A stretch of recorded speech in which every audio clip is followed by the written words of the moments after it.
Going to open up the hearing for SB 597. And I'm going to introduce it and then I'm going to recess it.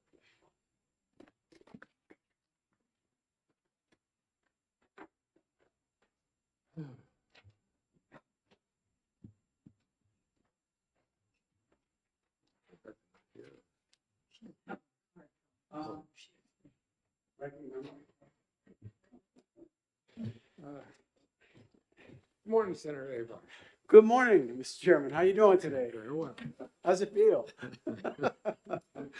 For the record, I'm Senator Kevin Avard introducing SB 597 FN for the prime sponsor, Senator Perkins Boca, relative to the utility rate increase to inflation-adjusted thresholds and performance incentive metrics for utilities. And with that, I will close my testimony and ask if we could have a recess until the prime sponsor comes. Thank you. Due to car trouble, I'll recess this hearing. Thank you. How'd I do?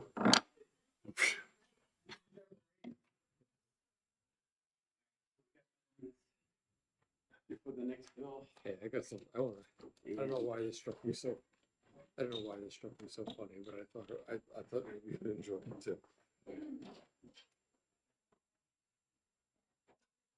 That is funny. I know, I kept giggling every time I saw it. I thought I'd pass it on. You'd like to give it to any of your buddies? Thank you.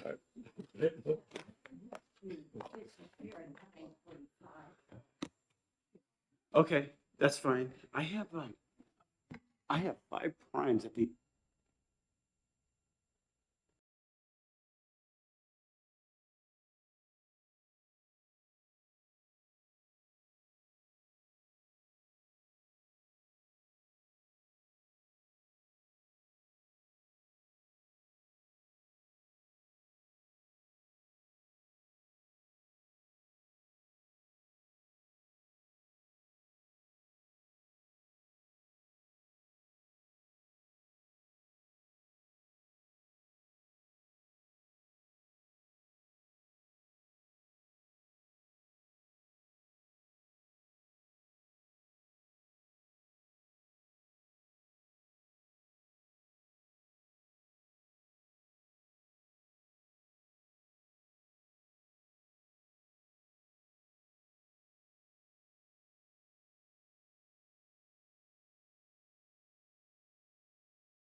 Oh, it is 9? We got one more minute? You got one more minute, I don't have my.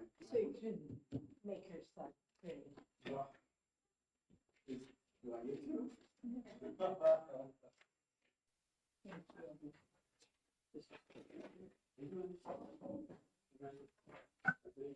The time being 9:10, we'll open the hearing on Senate Bill 591 and recognize the prime sponsor, Senator Avard.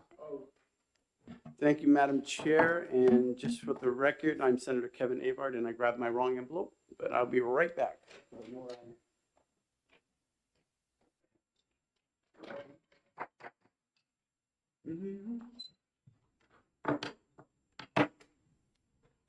Okay. There it is.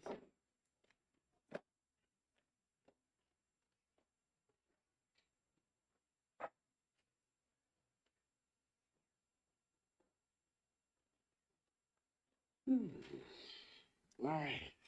All right, so I am the prime sponsor of SB 591 FN, and the genesis of this bill is basically to allow the utility companies to own and build generation facilities in New Hampshire. Right now, they are not permitted to do so, and so this will allow them to do so. For the record, you know, we're hearing a lot of discussion about energy and the cost of energy, and I've gone to a number of areas where they've had meetings on energy with DC and Louisiana and conferences.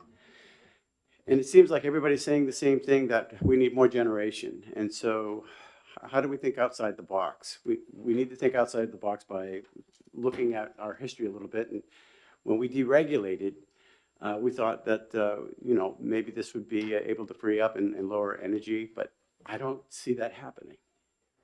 And tying the hands of the utilities has not necessarily benefited us in ways that I think that we could lower energy rates. So I'm trying to think outside the box by introducing this bill. And I do have an amendment, SB 02660, and I'd like to introduce that right now. And I'll kind of go over I'll read it to you so that we can go over it. But this bill basically amends the bill by replacing section 1 with the following. Starting on line 3, electric utilities restructuring benefits for all consumers under RSA 374 F3 is repealed and reenacted to read as follows. The utility ownership of generation, on line 5. Utilities shall not own or operate generation facilities or control generation capacity except as provided in subparagraph A and B. In A, the utilities may continue to own and generate facilities or power supply resources that were in operation in January 1st of 1996 to the extent previously authorized by the Commission for purposes of the system's reliability or recovery of standard costs during the transition to a competitive market. In section B, an electric distribution utility may, with the approval of the Public Utility Commission, own and build and operate electric generation facilities located in New Hampshire, subject to the following conditions. On line 14, combine a nameplate capacity of the facilities owned, built, or operated under this chapter shall not exceed 400 megawatts. A portion to each electric distribution utility based on the share of lead service in New Hampshire, as determined by the Public Utilities Commission. The Commission shall also approve such ownership or construction only upon the finding that it serves the public interest and provides benefits to the ratepayers and taxpayers. The Commission may also authorize long-term power purchase or sale agreements related to such facilities for terms not exceeding 20 years. The utility shall comply with applicable state and federal permitting and environmental requirements. and electric distribution utilities shall be prohibited from earning a rate of return any capital expenditures made under this chapter. So right now, the utilities are able to have a guaranteed rate of return on transmission and distribution and such like. So if we enact this bill, this would forbid them from having an unfair advantage over the other areas where they are generating. So this hopefully makes a level playing field. If they want to get into the market, it's at their own risk without a guaranteed rate of return. But this allows them that option. So there. Thank you, Senator. Oh, okay. And we have any? Sorry, I was late. Yeah, go ahead. Any questions from the committee? Senator Rosenwald? Thank you, Mr. Chairman. Thanks for introducing this. Did the utilities ask for this bill? Absolutely not. Follow? Oh, yeah. Did the Department of Energy ask for this bill? No. And one more what? thing, did the PUC ask for this? Absolutely not. Thank you. Senator Waters? Yeah, thank you, Jim. Thank you, Senator. I was curious, I just wanted to have a question about lines, and I'll go from your amendment, 2060, line 18, where it says serves the public interest and provides benefits to ratepayers and taxpayers. Would I assume under that it would be the current practice that what would be looked at is essentially the levelized cost of energy, the overall cost of with the construction of a particular type of generation, if that seems to cost more than other types of generation, that would be a factor in not approving such a plan. I would think so, yes. Thank you. That's it. Further question? Senator Rosenwald? Thank you. On line 16, betraying my lack of experience in this area, could you please explain to me what the share of lead served means? The what? The share of lead served in New Hampshire. First of all, I read it as lead, but I don't think we're serving lead. I think lead is banned. Lead is banned, so, but you read it as lead, but what is the share of lead served? That's a What little does more that mean? technical for me. I think there'd be somebody that could actually answer that behind me. Okay, Yeah, but thank you. there are a lot of moving parts with energy. Further questions? Electrons. Electron. Is that what they are? All right. Any further questions? All right, seeing none. Thank you. Thank you. Alec O'Meara?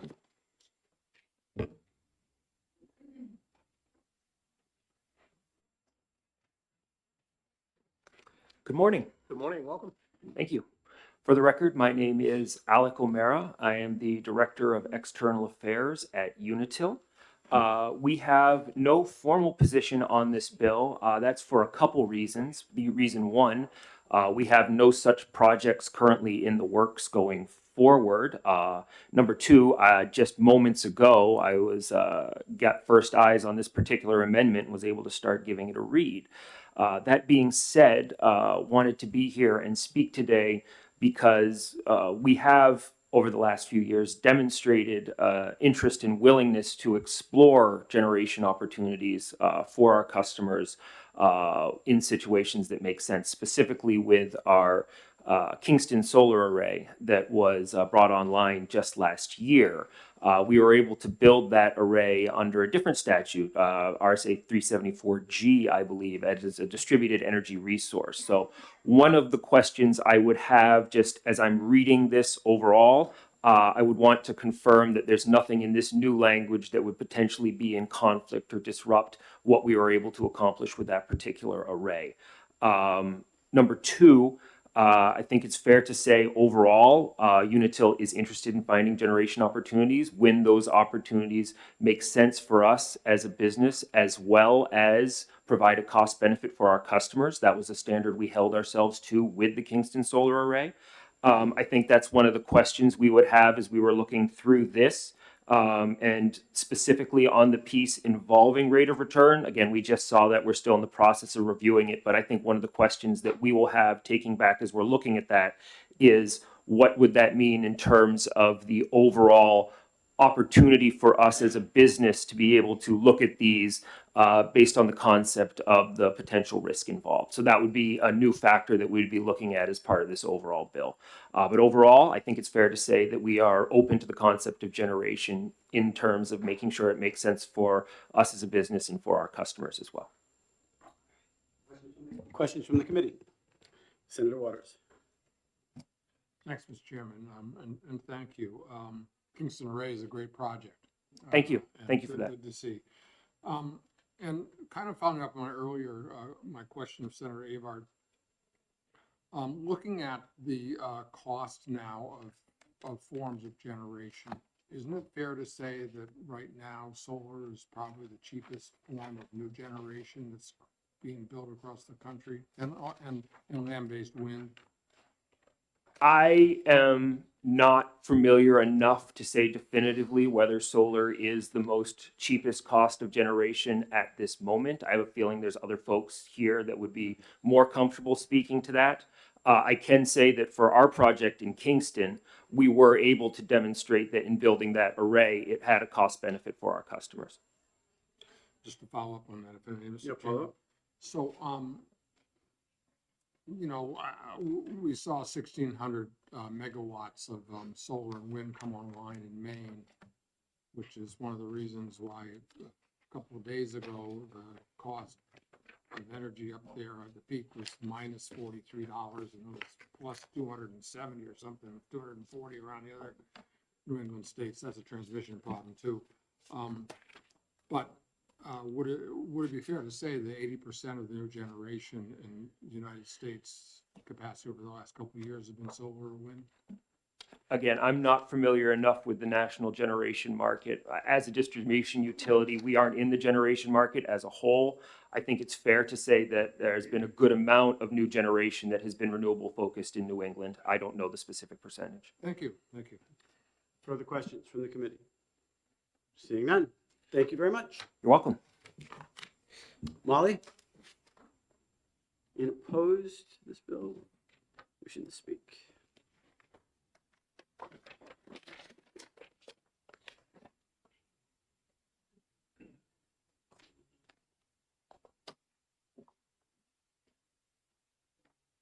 Joshua, did you send Marie that message? Thank you.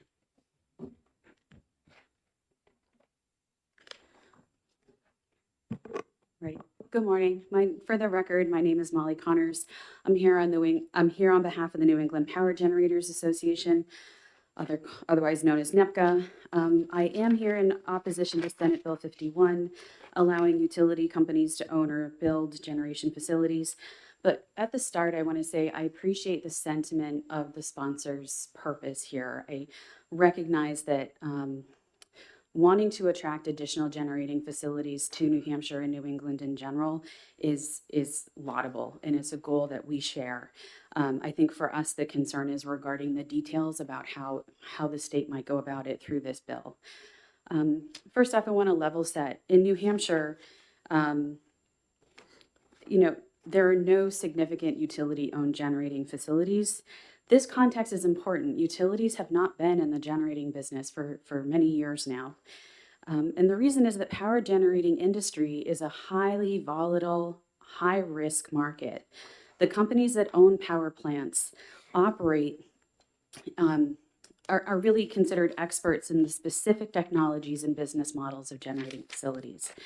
And not only do these companies operate existing facilities, but they're the ones who have built new power plants, nearly 10,000 megawatts over the last 15 years. Our state's utilities, in contrast, are experts in the reliable transmission of electricity, not generating it.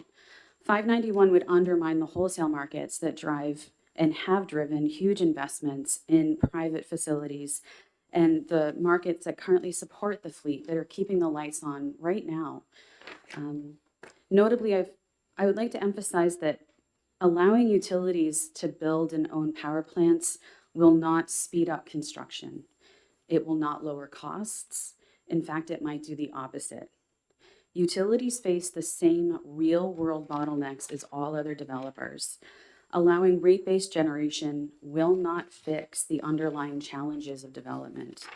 It does not fix permitting. It does not fix siting. It does not fix interconnection challenges or supply chain delays. What this bill inadvertently would do is shift the risks and costs of bad investments and overruns from private investors onto consumers. In conclusion, I'd like to note that the primary driver of recent rate increases in New England have been non-generation costs, largely from transmission and distribution services. And we have to emphasize, as I've handed out a handout that we have regarding 2 power plants, both coal plants, one in Massachusetts, one in New Hampshire. One was owned by a utility, one was owned by private developers. Both of them became out of really uncompetitive power plants. In one case, the power plant was owned by ratepayers, and ratepayers are still paying for the stranded costs associated with that asset. In the other, the power plant was no longer economic, and their private investors bore the loss. So I want to emphasize we appreciate the support for building new facilities. We applaud the sentiment here. We want to caution about the costs associated with shifting these risks to consumers who have no choice versus the people who right now are bearing the risk, which is private investors and people who are specialized in power generation. Thank you for your testimony. Questions from the committee? Senator Rosenwald. Thank you. I wonder if you're able to answer my question. Oh, I didn't hear it. Well, everyone laughed, So and my I felt like I missed question was something. on the amendment Mhm. on line 16. What does the share of lead served in New Hampshire mean? In the line 16 I'm looking at, it says, the commission shall approve the ownership or construction only upon finding it serves the public interest. So I might be looking at the wrong thing. Oh, I think I'm looking at the amendment. Is it 0262S? Yes.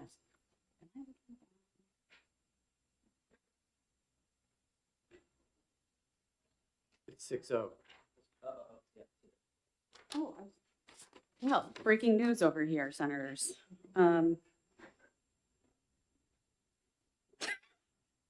I just I don't think- know what that means. I think I read this as the person writing it meant to put an O instead of an E. I bet it's load served. Load served. I mean, I'm not Oh. the author, but that's how I would read that. Oh, I don't think okay. it has That is anything a to do with brilliant like heavy technical metals. fix. Yeah. Pardon? Load. That's a brilliant technical fix. Thank you. I was stumped myself. Yep. Thought I read it a number of times. I'm happy to serve. I All really right. am. Yeah. Further questions? Senator Waters. Oh, did you have a? No, after you. Thank you. Thank you, Molly. So, it is true that a utility could enter into a power purchase agreement with a private developer of generation, or set up a separate entity, as was done with Eversource and Ørsted, as I recall, for offshore wind. It didn't work out so well, shall we say, but that is a possibility for a utility to go that route instead of owning it outright, or they could set up another jointly owned corporation that could develop, that could do the development and do a purchase power agreement through new generation. That's a really helpful point. Yes, under current law, I don't think anything is stopping a utility from creating a subsidiary and building generation and having that generation operate in wholesale markets. You see that less in New England as you see elsewhere, but New England is a good example. A number of my members do own and operate merchant power plants in New England, but they own utilities in other parts of the country. NextEra is a good example. Yeah, thank you. Yeah. Oh, that's fine. My question is, if the utilities did want to compete in this market, would that compete against the people you represent? Yeah. I should say the people I represent are competing with each other too. They're very competitive. But this just allows another player into the field without a guaranteed rate of return. The last line of the amendment. Yeah, I think line 5 emphasizes the current state of affairs, that they could start a subsidiary and build a power plant. And I certainly appreciate the sentiment behind it. Which is harmless to, as far as giving them an unfair advantage, correct? I think we've learned, I understand the point you're making, and I like the way you're thinking. I think we've learned that incumbent utilities have a lot of inherent powers by being able to shift a lot of their operating costs to their ratepayers that my power plants don't even have the option of. I think there's a lot of power in being the monopoly incumbent that just can't be regulated away. But I do understand the point you're making and the goal that you have in mind. For clarification though, this doesn't create a monopoly, does it? No, you have a monopoly getting into the competitive business. How is that so? Well, I think we saw this a little bit when a utility gets to recover every prudently incurred cost. So that's your rent for your office building. But not under this bill. Let me finish though. So in New Hampshire, because I understand exactly what you're getting at, and I want to be responsive. The utility can recover all sorts of overhead and all sorts of costs associated with doing their business, and then they can get into the field of electric generation. Whereas one of my members, they can't recover their rent from the consumers. They can't recover the cost of some of their lawyers. I know that there would probably be some, accounting that would be done to try to there would be a regulatory effort, I would hope, to try to make sure that the utility was not taking money from the consumers and putting it into its merchant business. But I think that it's very hard to be a regulator, and it's very hard to regulate that kind of monopoly power. So if you have if you're Eversource and you have a staff of attorneys, do they have to go hire more attorneys to work on permitting for the power plant, or do they get to use the attorneys they already have on staff? Same for accounting costs. What about their engineers? When you build a power plant, you need to do upgrades to your transmission system. Who is responsible for doing the studies for that upgrade? So these are all things that Eversource or an incumbent utility might be able to use their consumers' money for that my members don't have any access to. So there's a power in being the incumbent that just can't be regulated away. But right now, the taxpayers are paying through the freaking nose, and the ratepayers are paying through the nose. And I've asked this question many times before. What is the way we're going to lower the rates? How are we going to invest in ways to alleviate? Thinking outside the box, this is what I've come up with. I've got a lot of people against this bill, but that's not my concern. My concern is about the ratepayers and the taxpayers. May I ask you publicly, what do you think we should do? What I know well is how to incentivize power plants that are not on the back of ratepayers. And so I feel comfortable speaking to what I know. I think there are experts on the distribution system and the transmission system who can better look at how to do cost savings in that area. And I would note that in my testimony I handed out all my copies, but I do have a chart that shows that there are costs that are increasing at very high rates. And I would encourage you to look at that, because that's really where the growth in cost is, not so much the merchant power plants. And so I understand, I applaud the idea that we should be getting at the costs that are hurting your economy, that are hurting your voters, that are hurting your consumers. I think where to look at that is in the wires and poles. And I would ask myself, what problem am I trying to solve? All right. So we're having a conversation. What I've learned is, we have a guaranteed rate of return on distribution and on power. on transmission lines. Those are guaranteed rate of returns. And so if we increase the capacity on the transmission lines, those are the big fat ones. The distribution ones are the little ones. That's how I learned. And so if we want to increase our capacity, we have to change those lines. That means the consumer will end up eating that because they get a guaranteed rate of return on the transmission and on the distribution lines. Making it bigger or fatter or advanced transmission lines, they're important. We have AI, we have all kinds of data things. We got our cell phones, which are really using up a ton of data and electricity. And as time goes on and we become more dependent upon electricity, we need more generation. That's what I'm hearing globally. So New Hampshire, we don't generally allow our utilities to generate in New Hampshire, unless, like you said, through an LLC. This, to me, this is allowing, just to think outside the box, allowing them. It doesn't give them an unfair advantage with rate of return. I mean, we've had a conversation with individuals so that we would put that in. I appreciated it. So they didn't have an unfair advantage. Generation is important. I've heard people say, oh, we don't need generation. Yes, we do. We need more generation because we are becoming more dependent upon electricity. So my feel is that, you know, all the above, and this allows a limited amount for the utilities up to 400 megawatts. It's not giving them carte blanche up, you know, whatever, a million. It's giving them up to 400, just so that we can possibly tease them into the market, if you will. That's the whole genesis of this.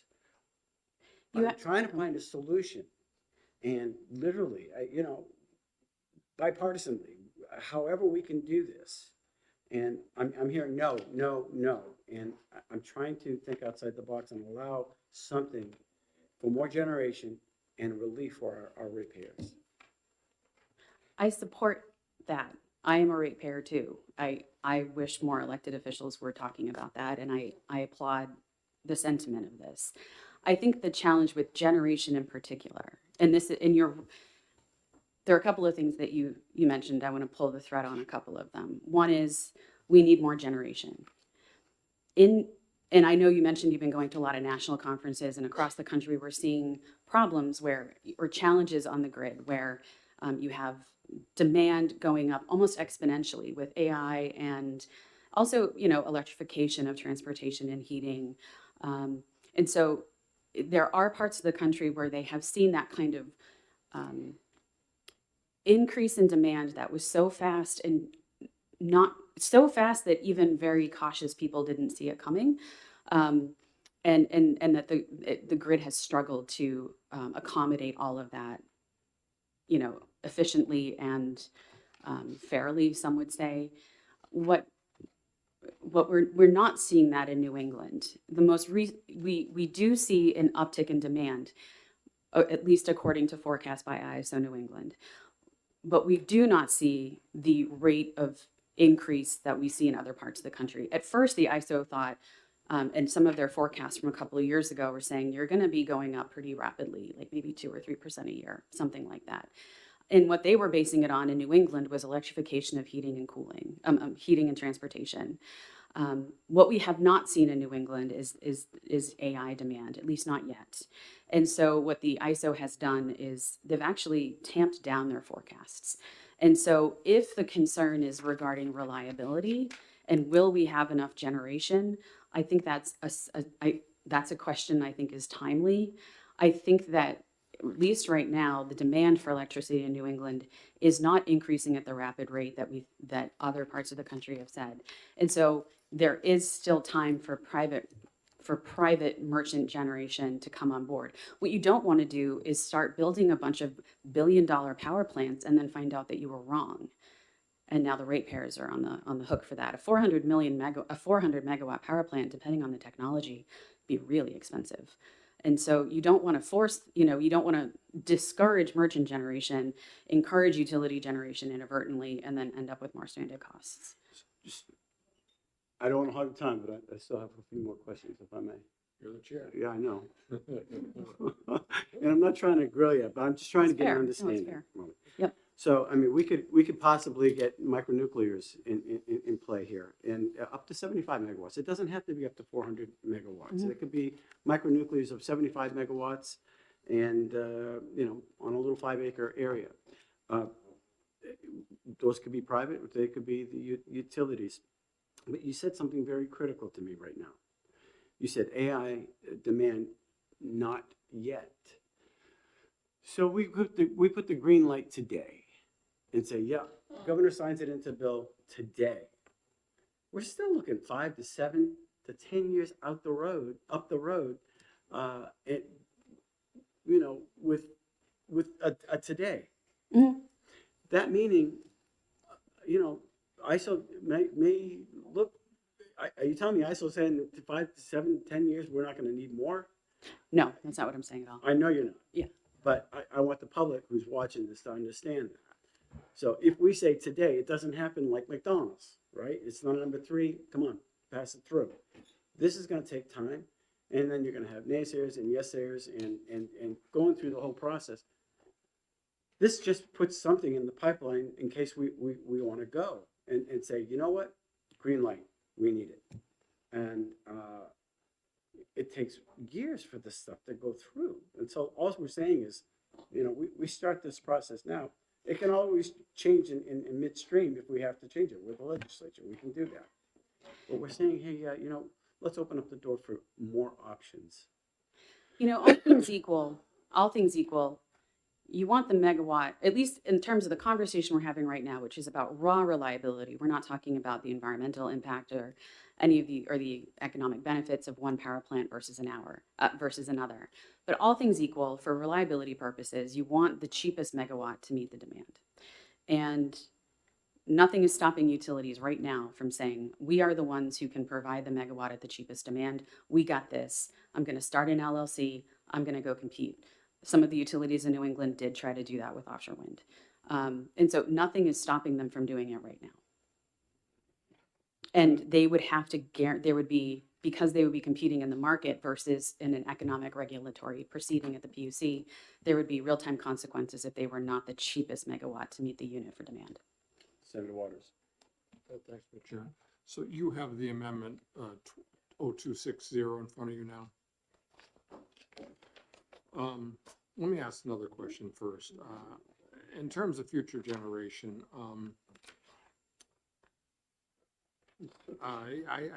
you were at the Energy Summit.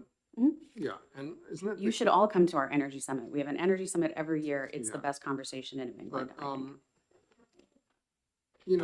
isn't it fair to report from that the big players, the hedge funds, Constellation, Hut 8, all the other folks probably have never heard of, but have billions and billions of dollars building generation, said that their interest in investing, they saw the future of generation in the southern Canadian provinces and then transmission projects. Would that be a fair summary of what they were looking to for where their money was going right now? Well, if I recall, the CEO who said that had a parent company that was based in Canada and was choosing to, there were other dynamics at play in, if I'm recalling the same conversation. And And just let me follow up on that before Yeah. I ask my question about the draft. And isn't it the case that, the 5 to 7 years, goodness knows, and certainly takes that long to build a gas plant, if anybody ever thought they could make any money on it. We have, contracts were signed for 8.2 gigawatts of new generation in the Gulf of Maine, were they not? meaning the leases, right? Yes, The federal leases, yeah, but those have all been, they were signed. they were signed, yes, 8.2 absolutely. I think gigawatts there's of some new legal generation. uncertainty around the federal leases. So here's for my offshore. question. I'm ready, Sorry. okay. A little excursion. I have. So on line 12. And if this we- is If we 2.6. struck the words own build or, strike those words and then substitute the word lease. Would that be the kind of arrangement that might actually let the power companies get into the business of getting some generation? So instead of own, build, or, it would say lease, operate, lease, comma, operate, or, and operate, I guess it should say. But is that, would you all have a problem with that? I'm trying to You would build understand. them, the utility would lease them. I am, how would the utility recover the cost of the lease? Well, that's, could be figured out too. They have lawyers. No, I mean, we could put language in around that. What problem, can I understand better what problem you're trying to solve with the word lease I instead? think that of- I really embrace the chairman's desire for finding ways to encourage generation and opening the door possibly for utility involvement. But if the difficulty is around owning and building, then certainly an arrangement and some ways to find that it would be advantageous to the ratepayers and to the utilities to go into a different model. That's what I'm looking at. So that's why I'm thinking that some kind of lease plus recovery would be a formula that might work. I think what you're proposing is novel, and I'd want to chew on it a little bit. Okay. Chew away. Thank you, Mr. Chairman.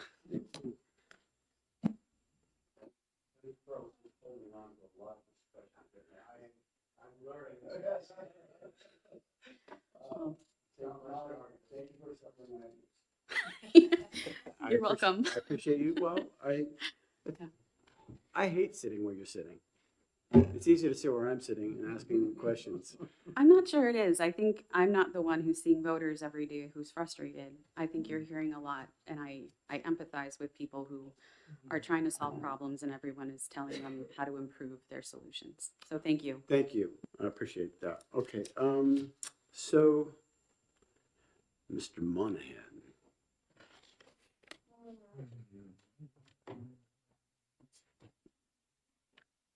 Good morning, Mr. Chairman, members of the committee. I'm Jim Monahan with the DuPont Group. I am here this morning on behalf of David Greer, who's with Constellation, who couldn't be here this morning because of some family obligations. I'm going to hand in his testimony and then highlight some elements of it. The testimony was written to the bill, not the amendment, so I hope you'll take it in that spirit. Absolutely. A big part of the spirit, as much as what is very similar to what you talked to Ms. Connors about, and that is this question of trying to find the square peg fitting in the round hole by inviting a monopoly utility to come into a competitive market. And so Constellation has concerns with that. I think you're trying to get at, with your amendment, you're trying to get at the most substantial impediment or problem that folks have with this. So I'm not trying to be provocative, but I do think there are a couple of things to keep in mind beyond the rate of return.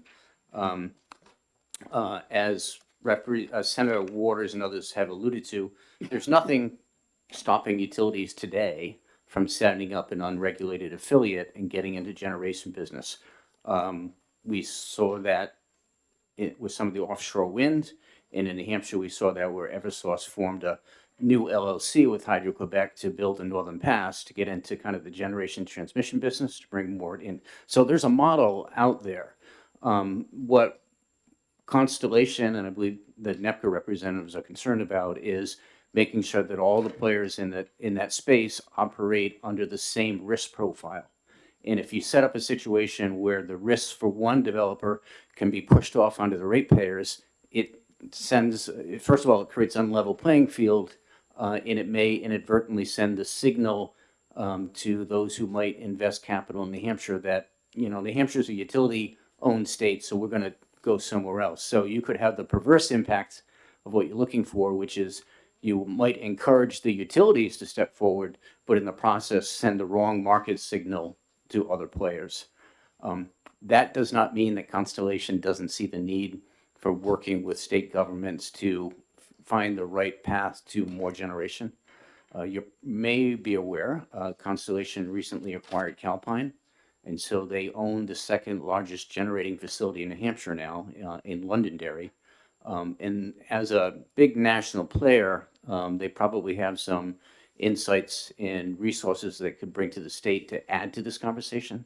So if David was here this morning, he'd be talking much more about that. But now that this bill is out there as a vehicle for that discussion, I suspect that there'll be more opportunities for Constellation to be lend a helping hand to what you're trying to resolve here. So with that, I will reserve the opportunity to adjust David's testimony to reflect the amendment and do my best to answer any questions that you might have. Senator Waters.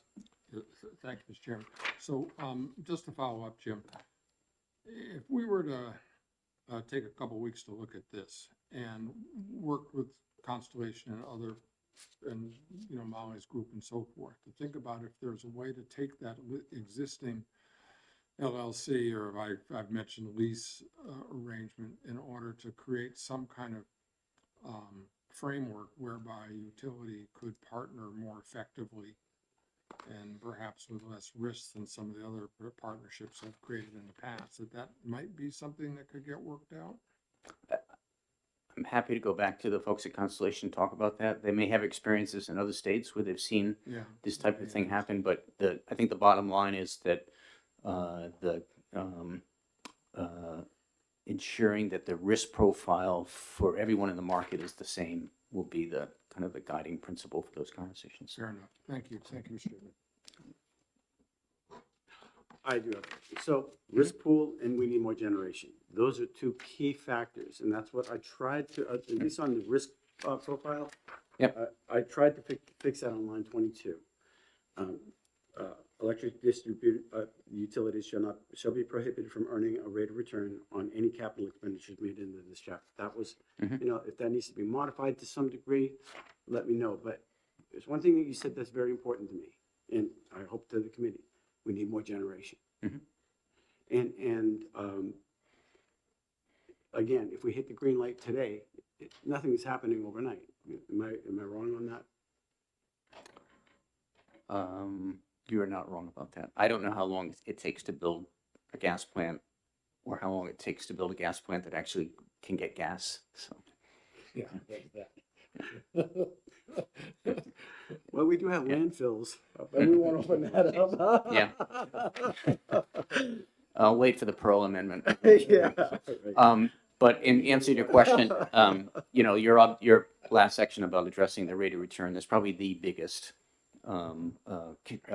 issue that people have. Molly talked about, we saw this with the Northern Pass, we had to be very careful with regard to affiliate transaction rules. So you weren't using the ratepayer resources to subsidize the soft costs of development. Those may already be in place. I don't know if you need to add anything to this, but we should check if you want to do something like that. Thank you very much for your testimony. I appreciate it. Okay. Can you read that? What is that? Ari, but he doesn't want to speak, so. Okay, thank you, because I couldn't read your name. Cliff. So we know this is your baby that we're dealing with here. Yes. Opposed, but not wanting to speak, okay.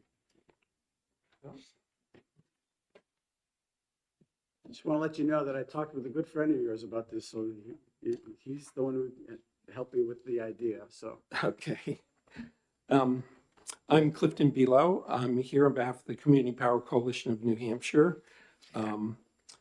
And I chair the Regulatory Legislative Affairs Committee of CPC&H. And when I was first elected to the legislature, to the House back in 1992, I was placed on Science, Technology, and Energy.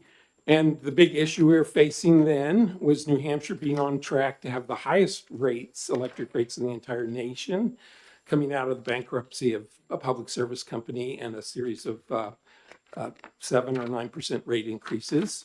I think we actually reached that point where we actually exceeded cost in Hawaii and Alaska around 1994, 5, or 6.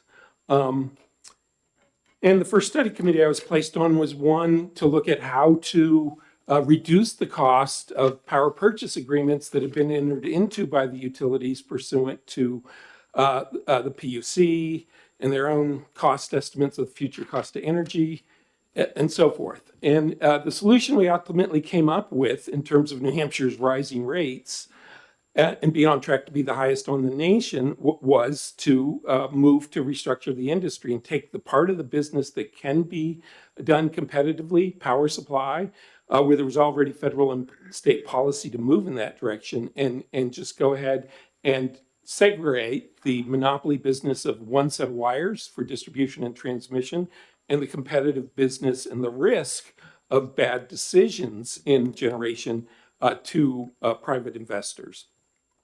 The part of the restructuring statute that you'd repeal is one that refers to, and replace with this new section, is benefits for all customers and sort of a principle of not benefiting one class of customers at the expense of another class or unduly shifting cost. I'm a bit concerned that would be going by the wayside with this.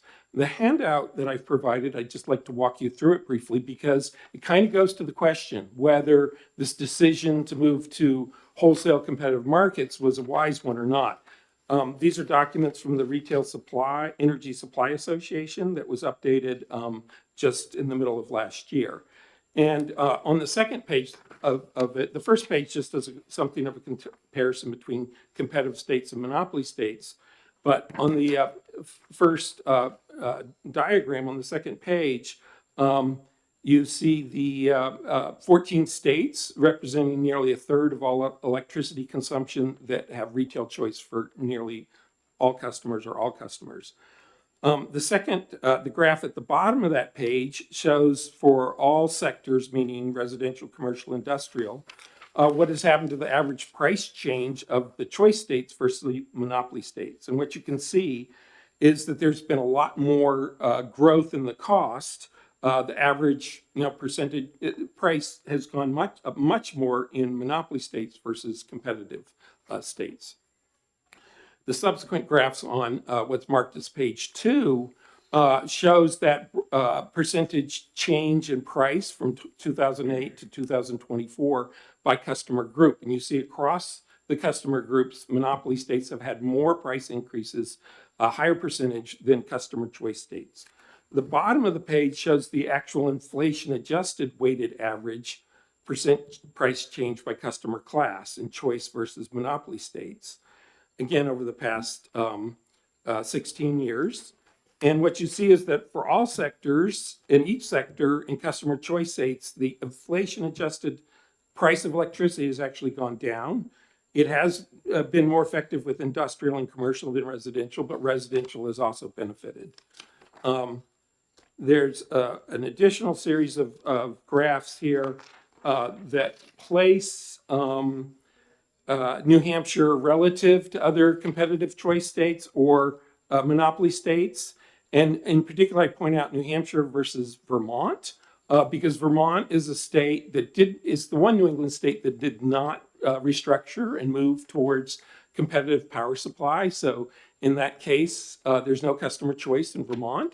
And what you see in the graph shows it for industrial, where New Hampshire is seeing a below average or below median increase in industrial prices as well as prices overall.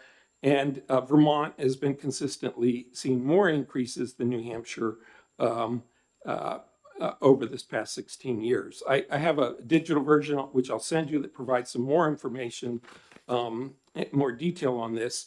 But I wanted to hit the highlights. The last page, number 4, is actually really important on the back page of this because it shows in the choice states, and this goes back to 1997 to 2023, so more than 25 years, 26 years. And what we see is in the competitive states, there's been more generation output, more generation built compared to the rise in consumption than in the monopoly states. So if the question is, has restructuring resulted in more generation compared to vertically integrated monopoly states, the answer is yes. There has been more growth in development of generation in competitive states than in monopoly structured states. I think I do want to address one of your questions, which is well, what can we do? Because I appreciate the concern about wanting to be proactive and making sure we have generation when the demand shows up. And you yourself, Senator Avard, as well as Senator Pearl and Senator Lang, and Senator Waters have all sponsored legislation in past years that would open up a market for limited producers, small scale, community scale generation under 5 megawatts, of which we have tremendous opportunities in New Hampshire. And they said it couldn't be done, and we did it. Well, you passed it in the Senate, but it never got through the House. So we still have a situation where we know across of our 60-plus member communities, there are scores of opportunities for new local generation projects, particularly solar plus storage that can make the production more valuable in terms of when it's dispatched to the grid. There's scores of opportunities, but in not a single case can we be a direct offer taker of that generation.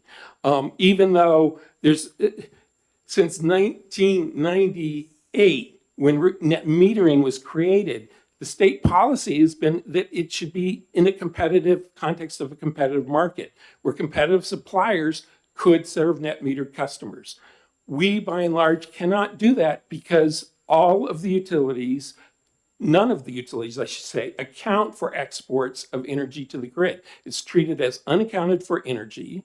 So to the extent there's a benefit, it's socialized across all ratepayers, and the costs are then also socialized against all ratepayers. What we need to get a lot more generation built in New Hampshire, potentially including micronuclear under 5 megawatts, which is the really modular type that can ship in a container on a truck, and that is being currently tested by DOE as a complete manufactured product that's likely to be the first type of very small modular reactor that's available. Several companies under 5 megawatts, 1 to 5 megawatts. If we enabled a local market for that, where retail customers and local suppliers could be direct off-takers of that output, we could see a lot more generation developed in New Hampshire close to where the load is served. And at the same time, it would mitigate the growing demand for transmission investment to meet peak demand, because we can shave our peak demand. And just to extend this one more step, there's a lot of opportunities for battery storage. It's thriving in portions of the country where the exports from storage can be counted as an offset to wholesale power supply, like places like Texas, where they have fully developed the competitive market. So to the extent restructuring has not fully delivered on its promise, I think it's because we haven't really put in the policies and the structures in place to really realize the potential for the model that New Hampshire helped lead the nation on, and which, by this documentation, has been proven to be successful compared to the course that we were on. Thank you. Oh, we have a question. All right. Okay. Thank you, Mr. Chair. Thank you, Cliff. I'm going to ask you a question, and I hope and pray I can understand your answer. Okay. Because I will tell you, this is a complicated issue. I'm reading your charts, and Yeah. it's clear that the competitive jurisdictions certainly have helped the industrial price considerably, more so than residential. And if we bring in these small nuclear reactors, they're realistically going to go into the industrial settings. What do you think the impact of that is going to be on the residential rates if we are picking off and allowing these heavy users to no longer have to support the infrastructure cost for the rest of us? That's a very good question. I think the reason there's been more benefits for the largest customers is because they're the ones who've had interval metering all along, and their load is settled based on their individual load shape and their contribution to peak demand in terms of power generation capacity, the capacity tag so-called. So for smaller customers that don't have that interval metering, or where it's not been enabled to be used in load settlement, like it has in Maine. In Maine, all customers are settled, at least in the primary utility area, based on their individual customer load shape. So that just sort of explains that part of it. To the extent we have growing demand for power, and that can be met by on-site resources, that doesn't necessarily mean an increase in cost for residential ratepayers. The reason being, the way we're going right now, it's a problem because we haven't maximized the opportunity for the demand side of the business, customer demand, to be able to respond to dynamic price signals. Meaning that supply in New England gets repriced every 5 minutes in the real-time market. Customers are giving fixed rates for long periods of time. So there's no real incentive to shave peak. But the point is, new increments of transmission and distribution capacity are much more expensive than the average existing cost for a whole variety of reasons, not the least of which the rising cost of copper, for instance. So you have a situation, if you're growing peak demand but not growing load accordingly, you're actually increasing the cost per kilowatt hour by building more capacity. On the other hand, we have a lot of capacity that goes unutilized most of the time. We've had declining what's called capacity factor. It's declined by like 12, 15% over the past several decades, meaning we're using our capacity only a portion of the time. And so one of the real models for lowering cost is to provide the appropriate price signals, which the Community Power Coalition wants to deliver to customers and help them manage their load, to shift flexible loads like EV charging, or when you heat your hot water, if you've got a hot water storage, to off-peak times. And if you do that, what ends up happening systemically is you're spreading all these fixed costs, which is the most of the cost in the electric sector are fixed investments. If you shift off of peak, then you're spreading those fixed costs over more kilowatt hours rather than fewer kilowatt hours. And so an industrial customer that's going to grow demand, like a large data center, potentially can drive cost up if they're getting it from the grid and they don't have, the incentive to shave their peak. But the other hand is distributed generation is often the quickest and fastest to be built. So it could be, that such projects would benefit from a situation where they could do a scaled project 4 or 5 megawatts, and when they have surplus, be able to sell it locally, so it functions as a load reducer relative to ISO New England. So that's sort of a long-winded answer to your question, but I hope that helps. Would you like a follow-up? No, I think I want to do a quick interpretation. You tell me if I understood. Essentially, what you're saying is if we allow the bigger demand users to produce, we won't have to increase the grid, and therefore we're not increasing cost. Potentially, yes. Yes, All right, exactly. I got it. That's the spirit of the bill. If we allow our biggest demand users to self-generate, we're not having to need to see the increases in the grid, so we won't increase the cost for everyone. Because they'll be Because less. Because the new, grid is already there to support. Yes. new increments of capacity, whether for distribution lines and substations, transmission lines, Small telephone line. and even generation, new increments of capacity raise the average cost per kilowatt hour. All other things being equal. Well said. Okay, Thank you very much. thank you. Consumer advocate.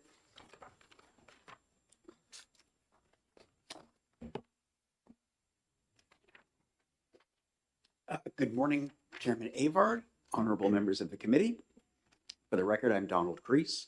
My job pursuant to RSA 363-28 is to represent the interests of the state's residential utility customers, and I am approaching my 10th anniversary in that role. I'd also like to note that today is the 270th birthday of Wolfgang Amadeus Mozart. And just thinking about a Mozart melody or two just helps me feel a little more calm and collected today. My favorite novel, as Senator Waters knows, is Moby Dick. And in the spirit of Herman Melville and Moby Dick, I would just like to say that I am the Captain Ahab Call of me Ishmael. Yeah, indeed. I am the Captain Ahab of bloated utility return on equity. And so I earlier in this hearing, I heard Chairman Avard ask emphatically, how are you going to lower rates? And then he referred to something that he described as a guaranteed rate of return. And I guess my maybe earnest comeback to your question about how are we going to lower rates is, I would say revise the phrase guaranteed rate of return to state as follows. Opportunity, not guaranteed, to earn a reasonable rate of return. So if we're concerned about utility rates, and believe me, nobody in this state is more concerned about that than I am, because that's my job.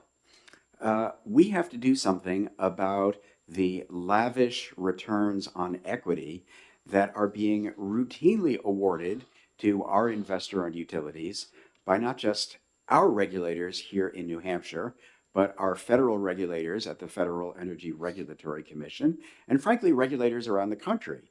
And, you know, in the latest Eversource rate case, the commission awarded Eversource a 9.5% return on equity. And then the commission went on to ridicule the witness that we presented who said, you know, a generous rate of return would be 8.1%.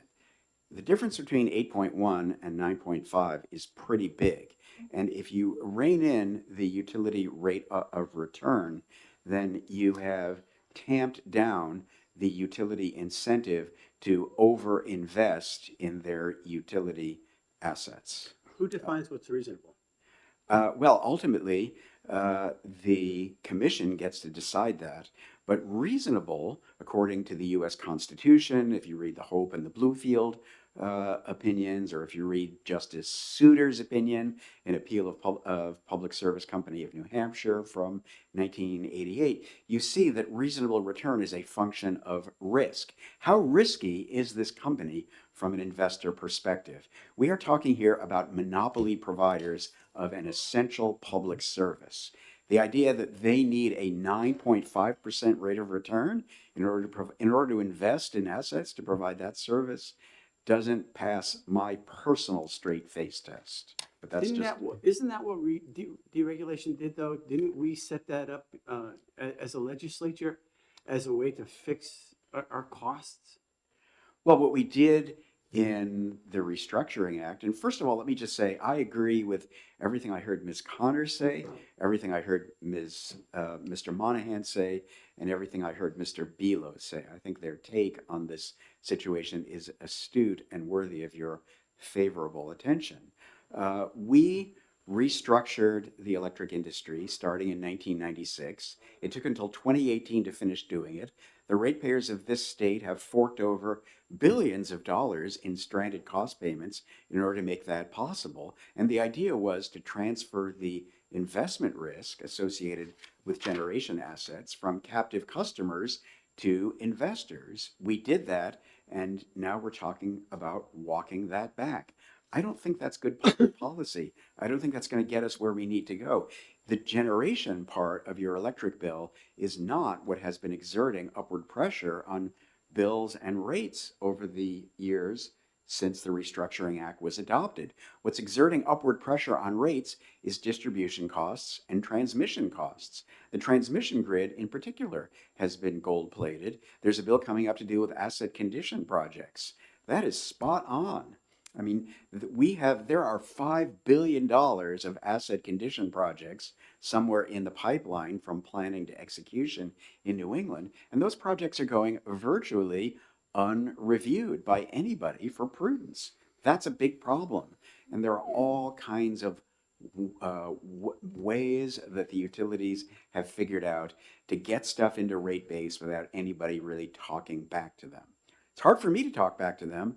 I don't know how to run a public utility. I have a very small staff, and The utilities, when you question them, deploy magic words like reliability and resilience and things like that.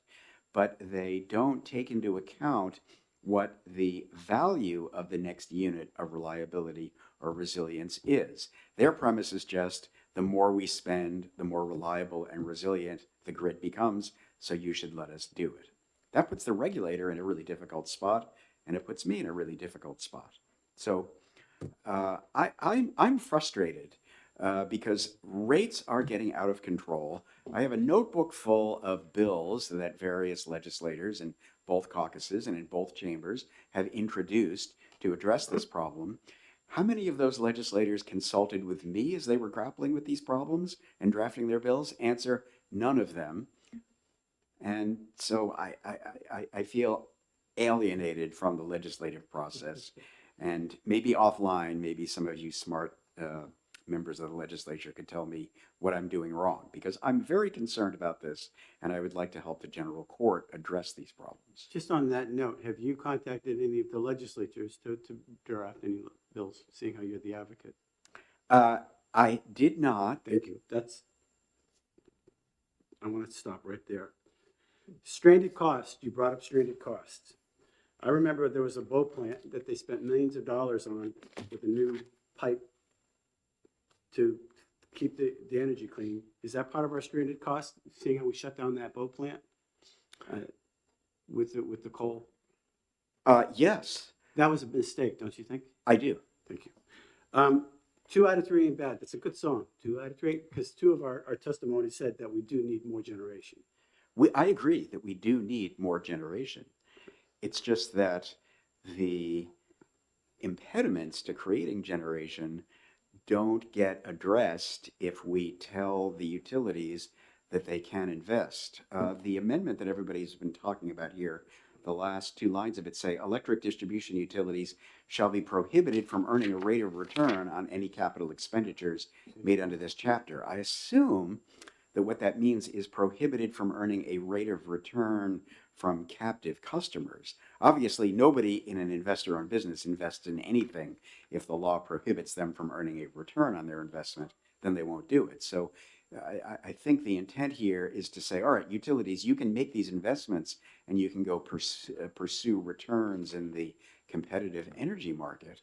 And for the reasons that other witnesses have already explained, the utilities aren't any better than anybody else at doing that, and there are concerns that because they have regulated affiliates, they might enjoy certain unfair advantages if we allow them to do that. So for that reason, I'm skeptical about putting the utilities back in the generation business. I have to admit, I'm truly loving this conversation because this bill is generating this type of a conversation.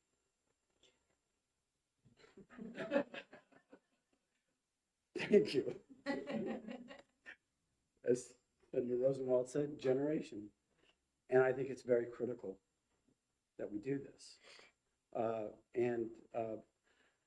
I'm not as sanguine as you are on the whole idea of allowing utilities with a limited amount, up to 400 megawatts.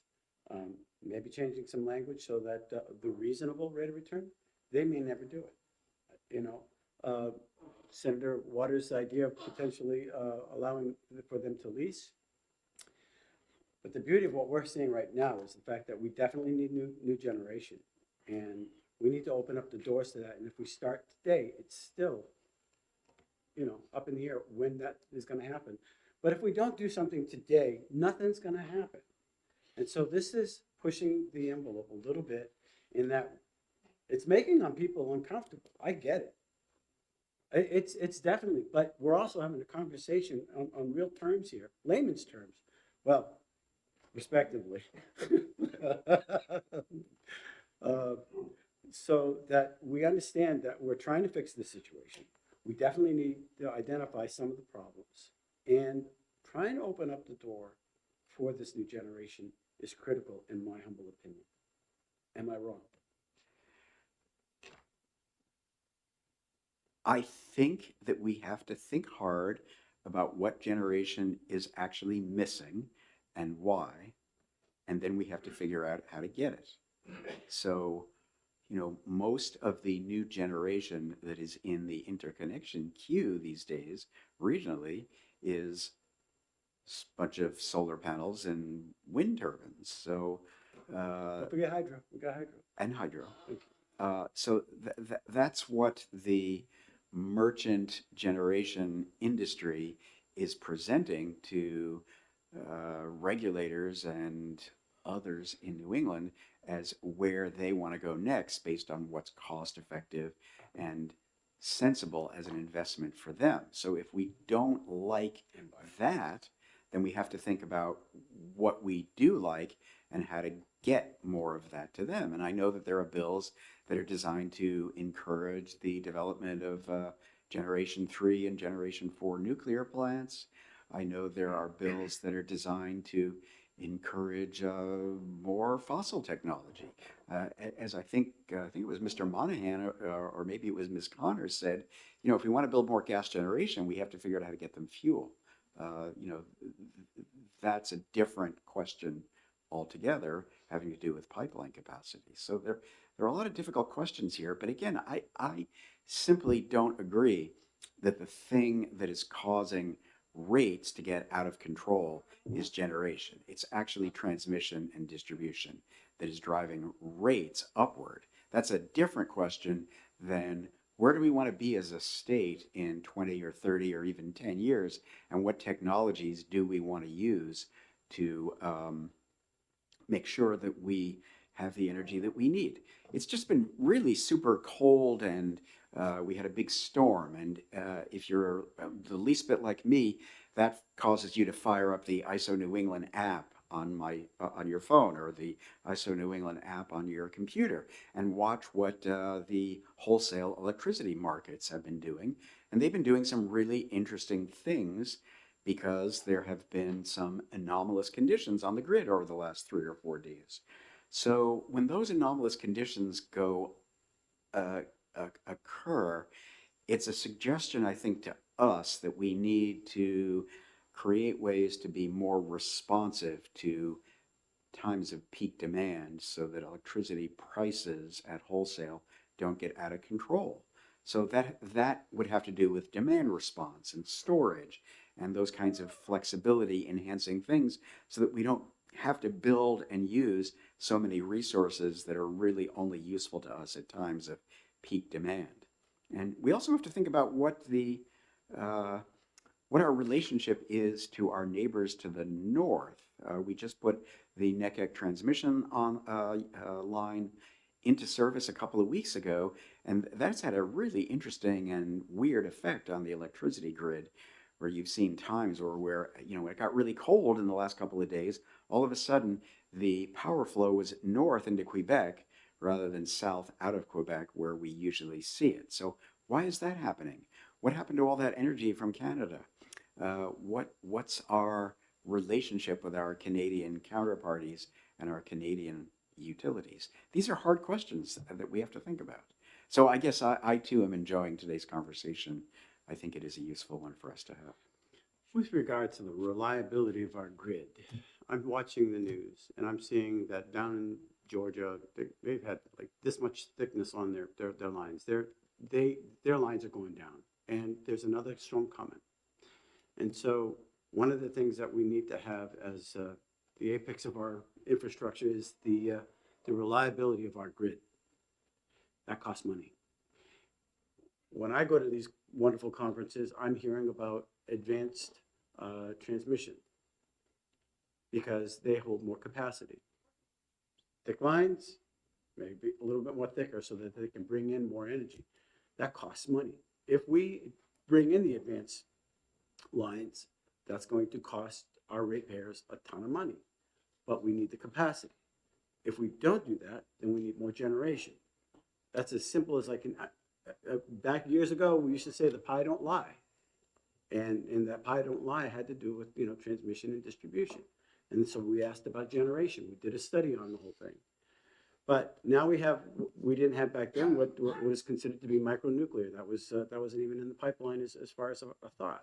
But if we can get some of these micronuclears to take the edge off of the demand, that reduces our need for the transmission maybe more on distribution, but these are more options, and that maybe one of the utilities can probably take part in just along with everybody else. That's the whole idea of having this conversation is because there's so many moving parts to this. It's hard to grasp. You're right. Transmission, distribution, they're the highest parts. How do you reduce your transmission load? The only thing I can think of, generation. Build more generation, therefore build less transmission. That's true, but the generation has to be very close to load. So that's an argument for distributed generation and microgrids and things that are less reliant on the bulk power transmission system. I don't know if you're laughing at me or if somebody's making a No, face I'm not. behind I me. would never laugh at you. Of course not. No, sir. No. Question, Senator Rosenwald. Thank you. I'm sorry I missed most of former Senator Belo's testimony, but I was struck by two things he said, which is that we have a lot of capacity that goes unused, and that capacity raises cost. And so, going back to Moby Dick, which is a book I've never have been able to get through, Just watch the Thinking- movie. thinking about the chapter where I always get stopped on the classification of whales. Well, that's To the me, cetology that's chapter. Like if you break down the day, it's a type of whale. If we could convince people to use power at different times of day, would we be more evenly distributing our use of electricity according to what the capacity actually is? We'd even it out. So all whales would look the same. The answer to your question about electricity is yes. If we found ways to encourage people with price signals to use electricity at times when electricity is cheaper to produce and use less of it when electricity is more expensive to produce, then we would have to build and use fewer assets out at the margins when electricity is really expensive. And that refers both to time of day and time of year. So it becomes much more important to do things like that right now, this time of year, when the temperature is really cold and the weather is really bad. It's less critical in April and May, shoulder months where the load curve is much smoother. I will say the cetology chapter in Moby Dick is really tongue-in-cheek. And if you haven't read the book for a few decades, I would urge you to go back and check it out again. It's really fun. I always get stuck at the classification of whales. Well, we hope you don't go down with the whale. Don't go down with the ship. Indeed, Just listen to Starbuck, Indeed. Well, Starbuck was the voice of reason, and I am here also as the voice of reason to, not go pursuing something across the 7 seas that may not be something you actually want to catch. Starbuck went down with the ship. Yes, too, he didn't did. he? They all went All right. That's why you want me to call you Ishmael. I can't, that I can't do, because that means God is departed. Any further questions? Seeing- Thank you. Thank you. All right, so. Alec, yeah, we already heard from you. Okay, yeah. Josh Elliott, neutral on the bill. From the department?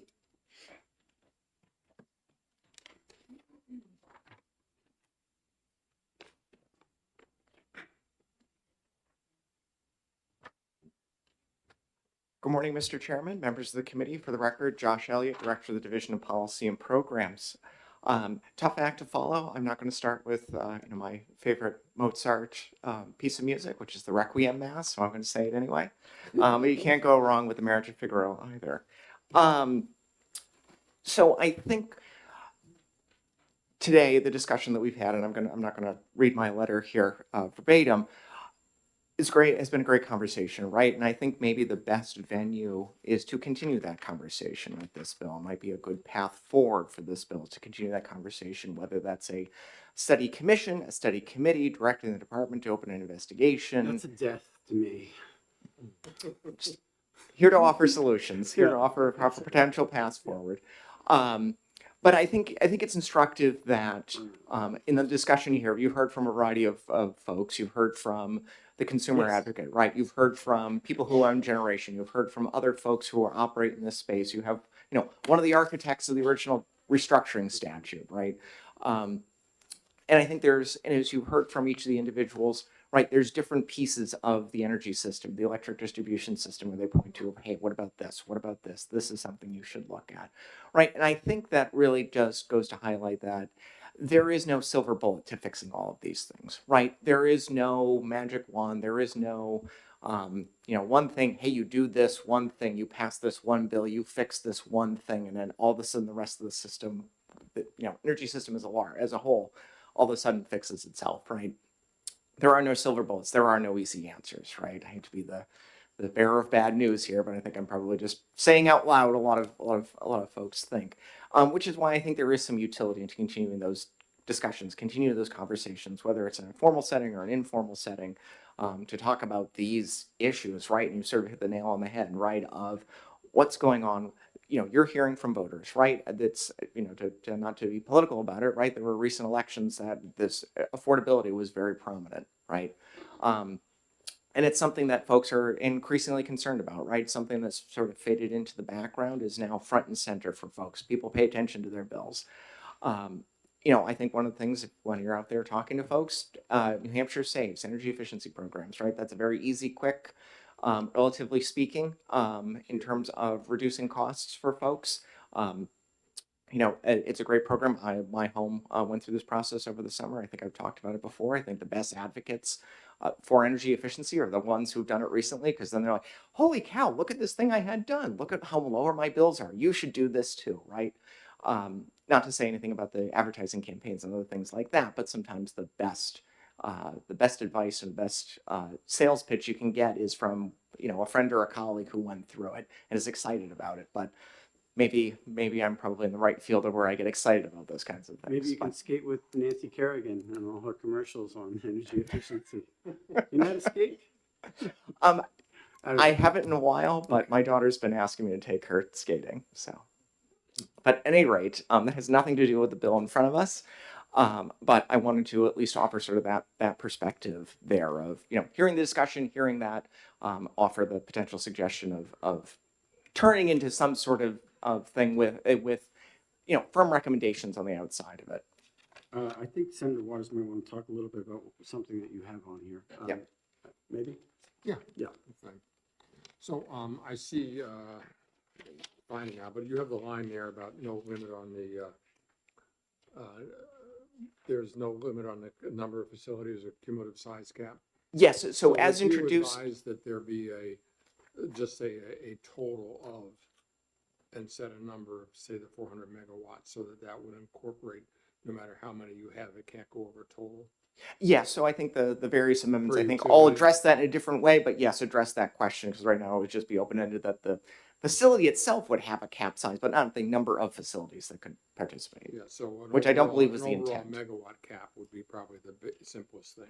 Yeah, if you're talking about actual facilities, yes, a nameplate capacity would probably be the best. But what I'm trying to say is, would it be that for each utility, the whatever size of them, they could not have a total capacity of more than 100 megawatts? There are a couple of ways you could do it. You could do a first come, first serves, that there's just a total of 400 that exist in the state, and whoever gets in the door first gets up to the 400. You could prorate it, which I think is the amendment 0260S, which had let's see, a portion. Yeah, it would be apportioned based on the load of each of the electric distribution utilities, not load, or lead.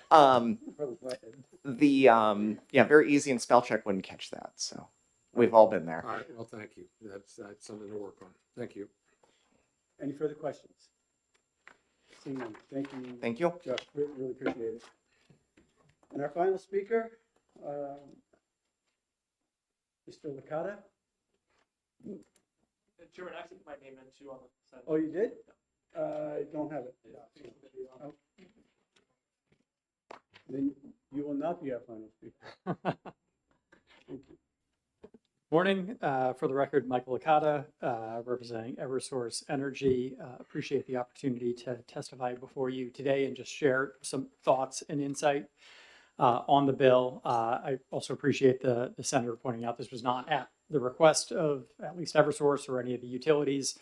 That said, we do very much appreciate the sponsor's intent and his goal. I think that the current low temperatures and looking at the, as Consumer Advocate mentioned, the resource mix and local marginal prices in the wholesale market really put a fine point on why this is an important conversation to have. I would disagree that this is an anomalous condition. This seems to be status quo in New England when it's really cold out, and it often gets really cold out in the winter in New England. So right now, because I took a quick look, the price at the wholesale market for energy has been bouncing back and forth between 60 cents per kilowatt hour and 30 cents per kilowatt hour. Just to give folks a sense, the entire Eversource delivery and supply rate is around 26 cents. So you're seeing just the regional wholesale market price much higher than the total delivered rate. Now, obviously, that's not a direct pass through, but I think it puts an emphasis on why this is an important conversation and why the chair, the bill sponsor, is so focused on supply challenges. I'd also say, one of the drivers for that and why I say that this is an anomalous condition is, again, when it gets cold out right now, oil is the predominant fuel in New England that's being used to generate electricity. Oil is expensive. That's why it's not burned other times of the year. That drives cost. And so you have older oil plants that require refueling over long duration cold snaps. That does can create operational and reliability challenges. I did also just kind of want to circle back here. Several folks have made the statement that it's not supply that drives cost increases on customer bills. It's transmission, it's distribution, and certainly transmission and distribution rates have gone up. We, like all businesses, do experience inflationary pressures.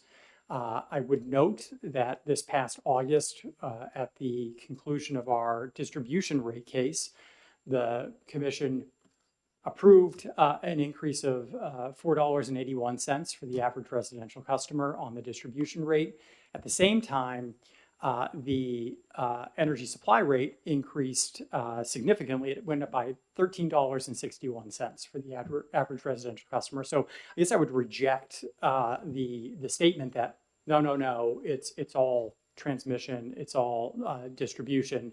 I think there's lots of cost pressures, and what we see is on the supply side, the volatility being much greater.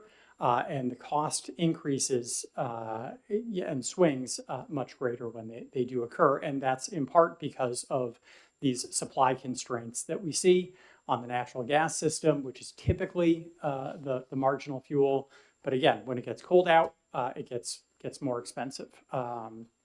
So Eversource has no plans to enter the generation business. This is not, as we previously discussed, something that we're advocating for or pushing for. That said, it could be a helpful tool in the future. This purely enabling legislation that would allow for the optionality of a utility to propose a generation ownership opportunity, which would require review and approval by the commission. I would say having looked at the amendment this morning, I think the consumer advocate pointed out that if you prohibit an entity from earning a rate of return, that entity is not going to do that action. So, I think the question is, do you want this to be a regulated opportunity that would be subject to commission review and approval?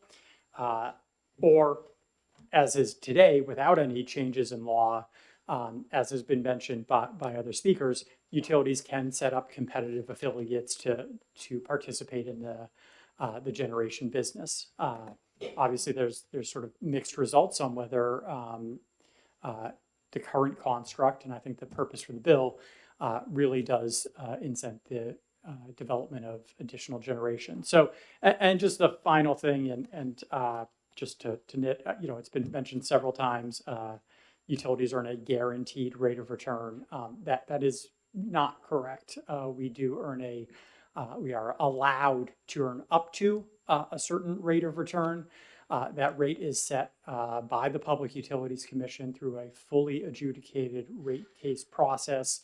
Took over a year, tens of thousands of pages of evidence, consultants from the company, outside experts from the Department of Energy, from the consumer advocate. Ultimately, the commission did not approve what the utility had requested.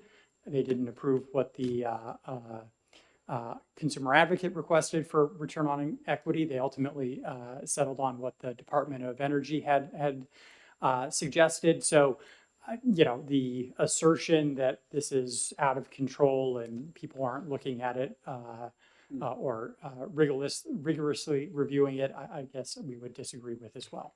I thank you for that point, because I'm the one who's been saying there's a guaranteed rate of return. However, it's guaranteed rate of return upon the approval of the Public Utilities Commission. So it's more of a ceiling than a floor. A ceiling, yeah. So they have a ceiling of rate of return. Yes. I stand corrected. And Nope. that's on distribution as well. Distribution and transmission. And all Transmission's a little different. That's a formula rate through FERC. As well as all assets. I'm not sure what that means. If you want to build like a power station or something to that effect, or not a power station, transformers or something. Yeah, so Substation, not to go too far down a rabbit hole, but essentially, if you look at the distribution portion of your bill, that's divided into expenses, labor costs, healthcare costs, et cetera, and capital expenditures.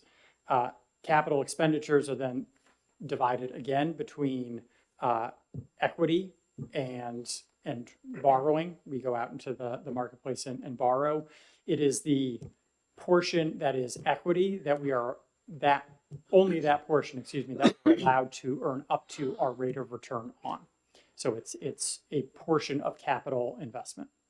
So if your healthcare costs go up, that applies to your rates as well, does it? Absolutely. That is a prudently incurred business expense. Have they gone down lately? No. Just asking.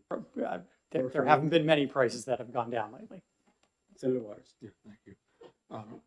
Thank you, Michael. So,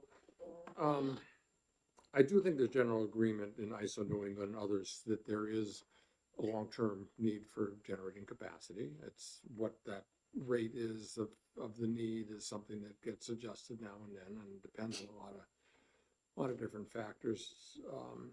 So the question then can become in that long term as to what sources of generation.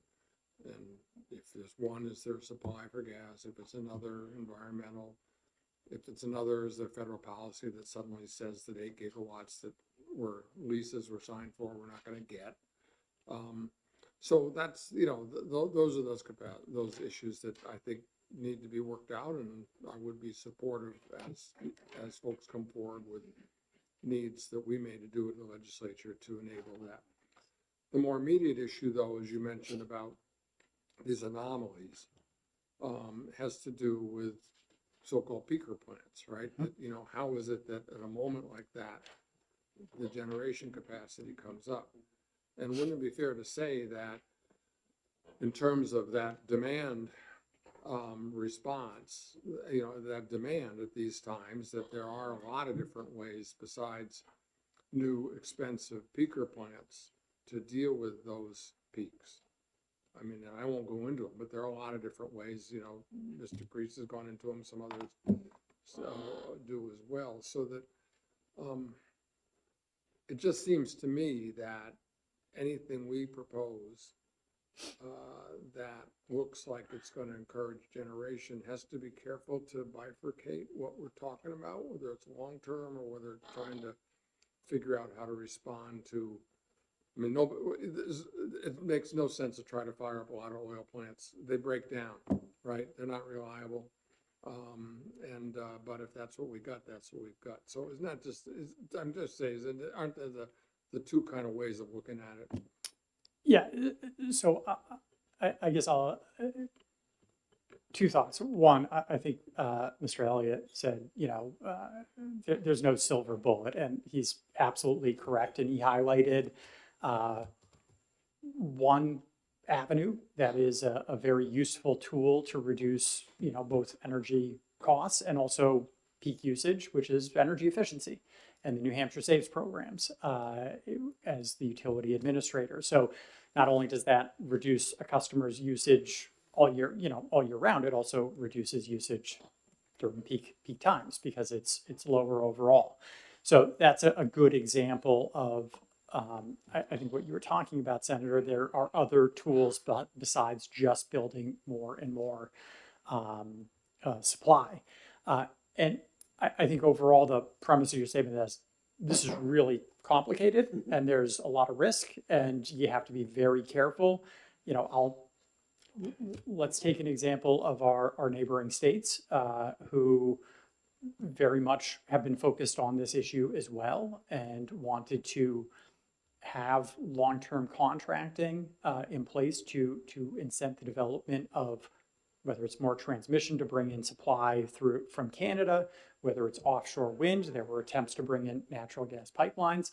And so what you see is the cost and uncertainty of environmental permitting and siting and the effect that has. I think Ms. Connors mentioned, this bill doesn't fix siting, it doesn't fix permitting, and she's absolutely right. Those are still profound barriers and challenges. And I think that, changes in federal policy has a big effect. We were a co-partner with Ørsted in the development of offshore wind farms, and that's been, tremendously volatile, and the uncertainty continues. So I think your point is well stated and taken that what looks good today might not look good in the future, and that there's a lot of factors to consider that have influences on the market and on the development of generation. And I think, it's fair to say that the folks that Ms. Connors represents and Mr. Monahan represents, they're taking all of that risk into account, and that drives their business decisions like any other rational actor. So I think that, just agreeing with the statement, there's a lot of factors for the legislature and the private business community to consider. Thank you. Thank you very much. And our final speaker, Nick. Nick, did you get the amendment? Yes, I did.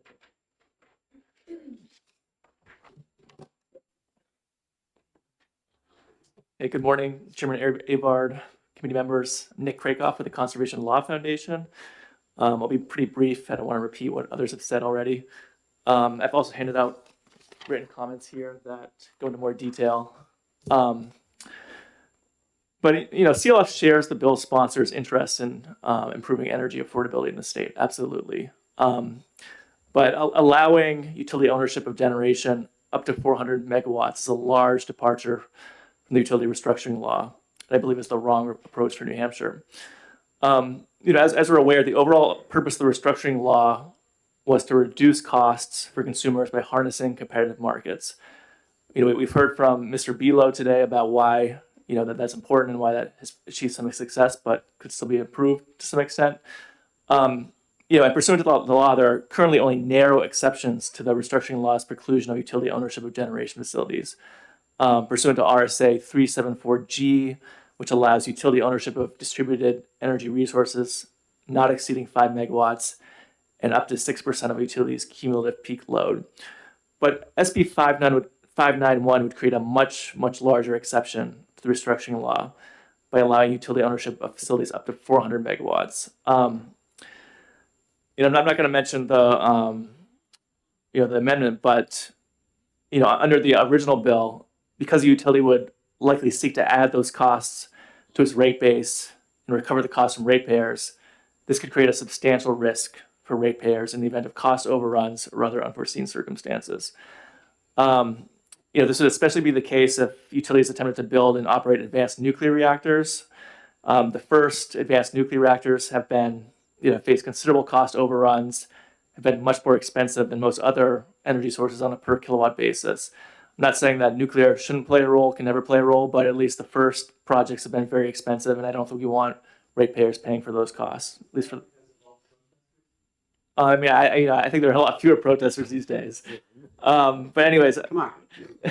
a better approach for the committee to consider than utility ownership, which I think this committee is already considering, is utility procurements of long-term procurements of energy contracts. We heard SB 447 a couple weeks ago. There's several other bills this session that are looking into long-term procurements of energy. I think those are a much better approach, much safer approach for ratepayers than utility ownership. The utility procurements of long-term energy procurements would accomplish many of the same purposes of this bill, but would substantially reduce that risk to ratepayers associated with allowing utility ownership. And so for those reasons, I recommend vote and expedient to legislate. Happy to take any questions. Senator Waters. Mr. Chairman. As someone who tried to do something about 374G2 and 4 a few years back, and given what the chairman has said, and we've heard about these 5 megawatt potential modular reactors, which was in my mind when I was looking at the highway electrification and other projects. But what I'm trying to ask is that what might one easier way or simpler way to get at what the chairman is trying to do with this bill would be to look at 374G2 and 4 and increase those limits to say 10 megawatts. And I think I had a bill that went up to 9% a few years back. And that might be a way within the existing structure to allow some flexibility that might have some immediate results. Did you see it that way? I think I would agree. I think, if you limit it to 10 megawatts or less, there's much less risk certainly than a 400 megawatt facility, and I think it would provide a lot of flexibility for the utilities, but also, and accomplish some of the same goals you're looking at. But this bill doesn't guarantee a 400. They could do a 10 or 15 or whatever they want. Just like you just said. It's just has to change. Yeah. Sure, yeah, you're right, but I think they could technically build a 400 megawatt facility, which would be basically the size of Merrimack Station, which is a very large facility. And you agree we need more generation? I think I would agree that we need more generation. I also agree with some of the other folks that said, demand response, we should be looking at that, more energy efficiency, time of use rates. That's something we keep talking about year after year, and yet we still don't have time of use. We still don't have widespread time of use rates in the state. So, I think those are cheap options to look at, much cheaper than generation, certainly. And so, I think there are, there's no silver bullet, as Mr. Elliott said, but I think we should be looking at all these things in tandem. The common denominator is we need more generation. It depends. I think it depends on the type of generation, certainly, but it's something worth. Yeah, I think it would help. Thank you. No further questions. Thank you very much. And we have you'll be our final speaker. Come on up. Introduce yourself. And we traditionally sign up on a sign-up sheet if you're going to speak. And welcome. Just introduce yourself. For the record, Jonathan Hahn, representing the people of New Hampshire. I also work at North Star Capital. We are very interested in talking more about the state with what's happening right now. I'll start by saying that with the state of New Hampshire, I'm a new resident within the past 2 years. And so operating multiple businesses here and also dealing with other businesses, we've seen energy costs rise even within the past couple of years. One thing that I've heard commonly today is the word volatility. As an investment manager, I understand and look at volatility every single day. And when it comes to use rates, it's one of the largest contributors to rising prices for individuals who have that burden on them. And so, as Milton Friedman would say, the famous economist, people respond to incentives. And incentivizing, both on the state and federal level, the generation of electricity, you don't have anything to transmit or distribute if there is no generation of electricity. It is horse and then cart in this situation.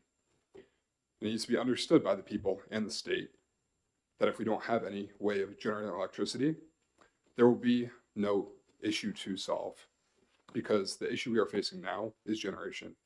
It's not transmission or distribution of power, because we currently have no power to generate and distribute and transmit when it comes to the state of New Hampshire.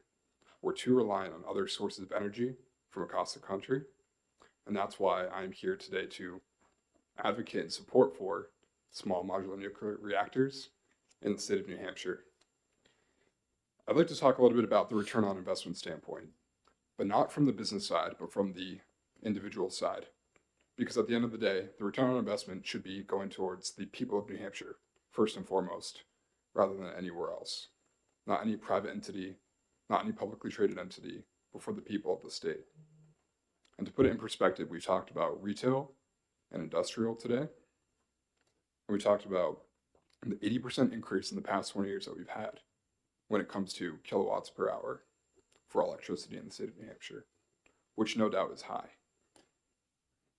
For those of you doing the math at home, a 300 megawatt reactor on 1 year basis, running at 90% capacity, that's 2.3 million megawatts for one SMR, which is 250,000 homes in the state of New Hampshire. For those of you that have the data, that is about 15% of the total residential usage off of one reactor. Now, we've discussed the conversation of having one reactor at 10 megawatts, 15 megawatts capacity, right? If we're building a reactor, the first mover infrastructure, known as the first in the state to produce that power, is extremely expensive. And the ROI from the state's perspective, if they were to give out a contract and receive federal funding for it, that is still going to be a 9-figure and potentially 10-figure cost. And somebody's going to have to bear that, whether that's a private entity or working with the state. In this situation, what we're looking at is a direct relationship with the megawatt capacity and the return on investment for a larger capacity. And I would ask the state to consider working with the Department of Energy on a multi-hundred megawatt project, because that's where you will really see the return on investment for the long term for the individual taxpayer. How large of a return on investment, might you ask?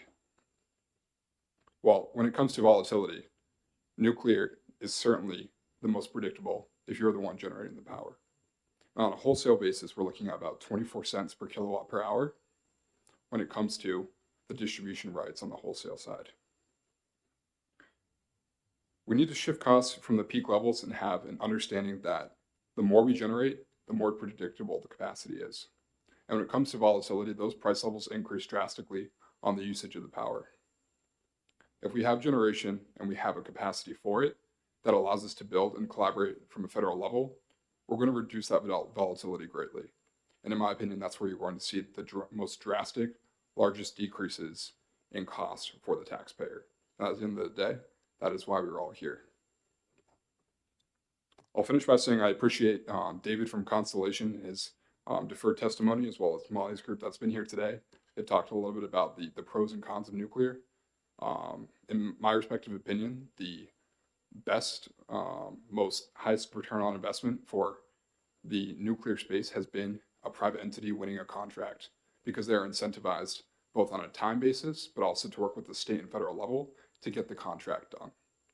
And that the federal initiatives where companies have come in and had to work extensively at the federal level and had a lack of support is generally where we've seen the time increase. And of course, that costs a lot of money the longer the project goes down the road.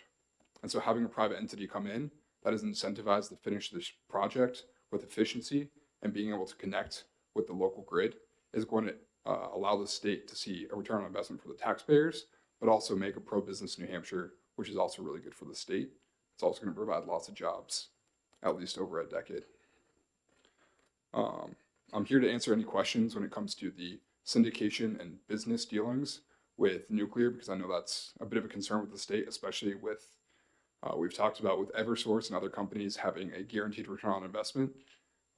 If there's any questions about how a deal would come to play with a company like Constellation and how that would work out with the state and the Department of Energy, I'm more than happy to talk about that.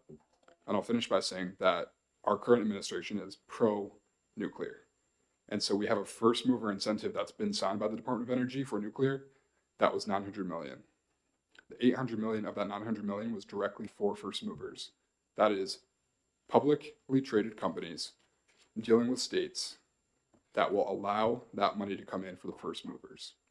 And we are currently in an environment where we have the opportunity to do this. And kicking the can down the road is not going to solve this problem any quicker when it comes to generation, but we certainly have the legislation to support it.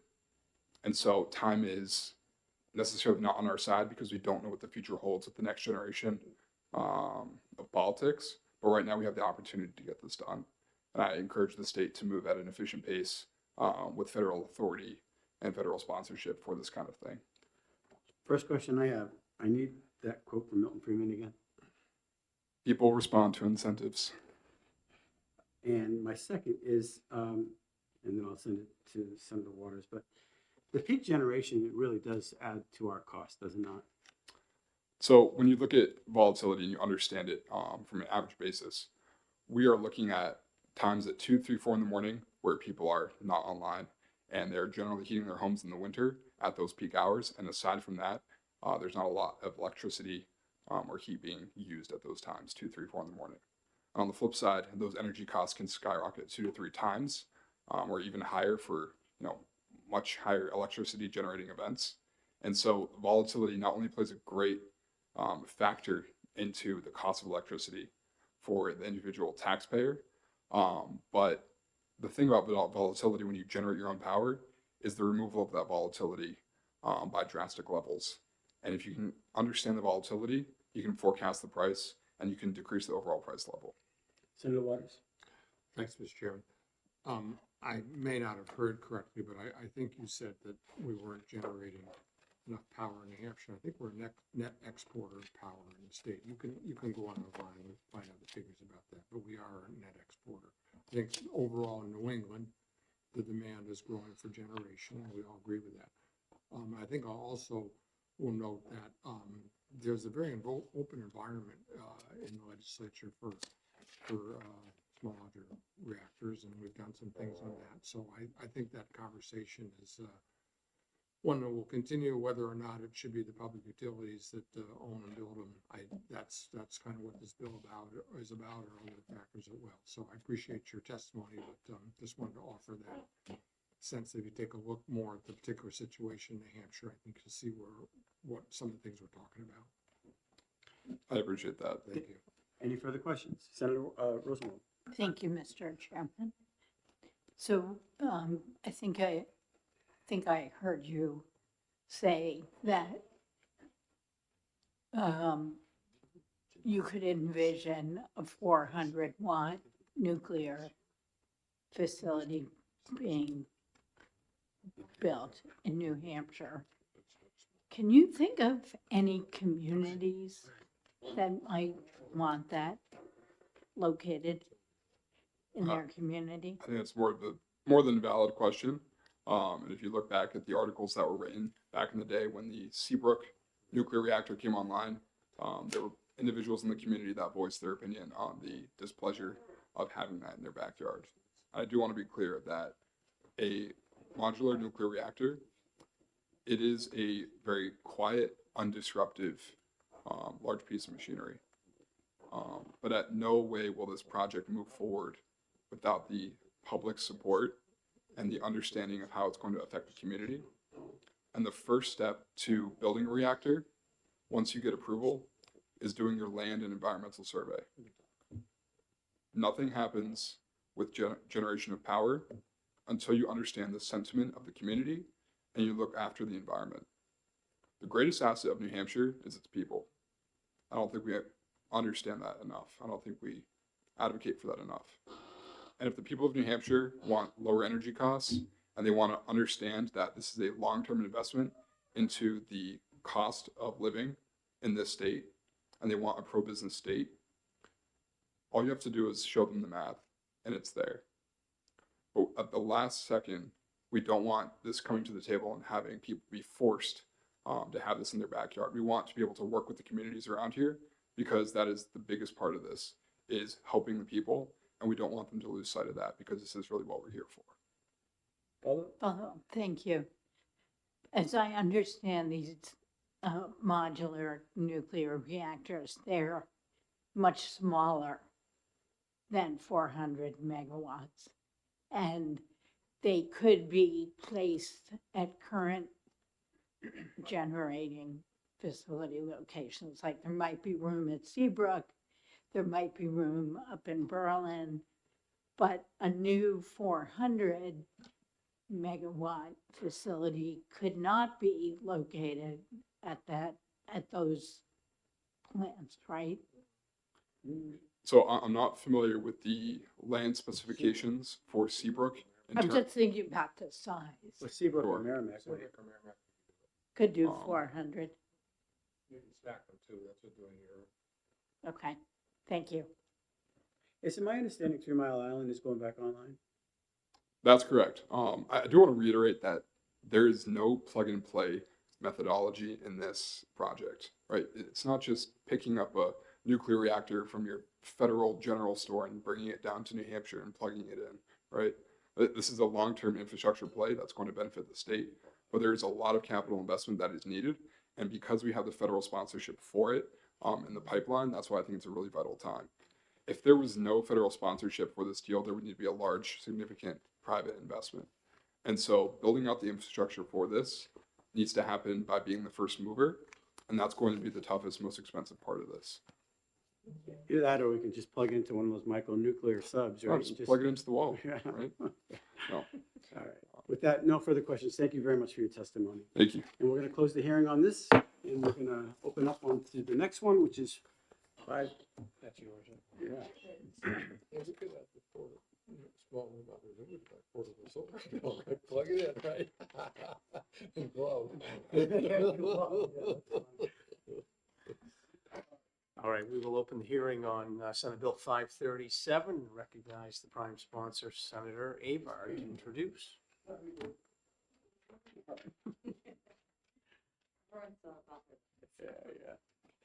All right, so,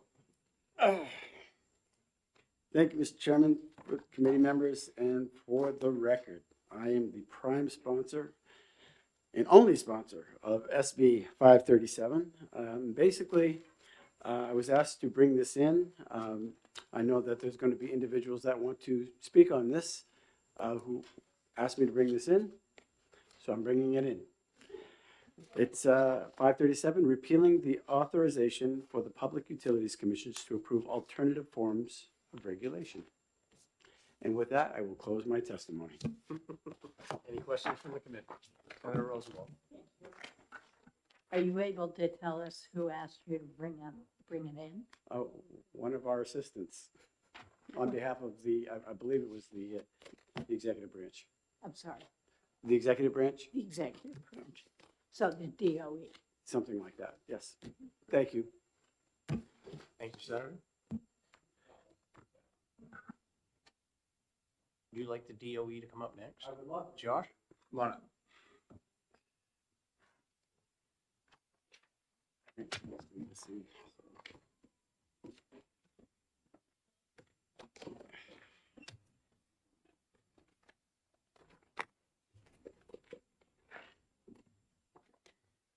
My apologies, I had everything in my binder set up for the bill order that we were going in today, this morning, so I had to do a couple of reshuffling.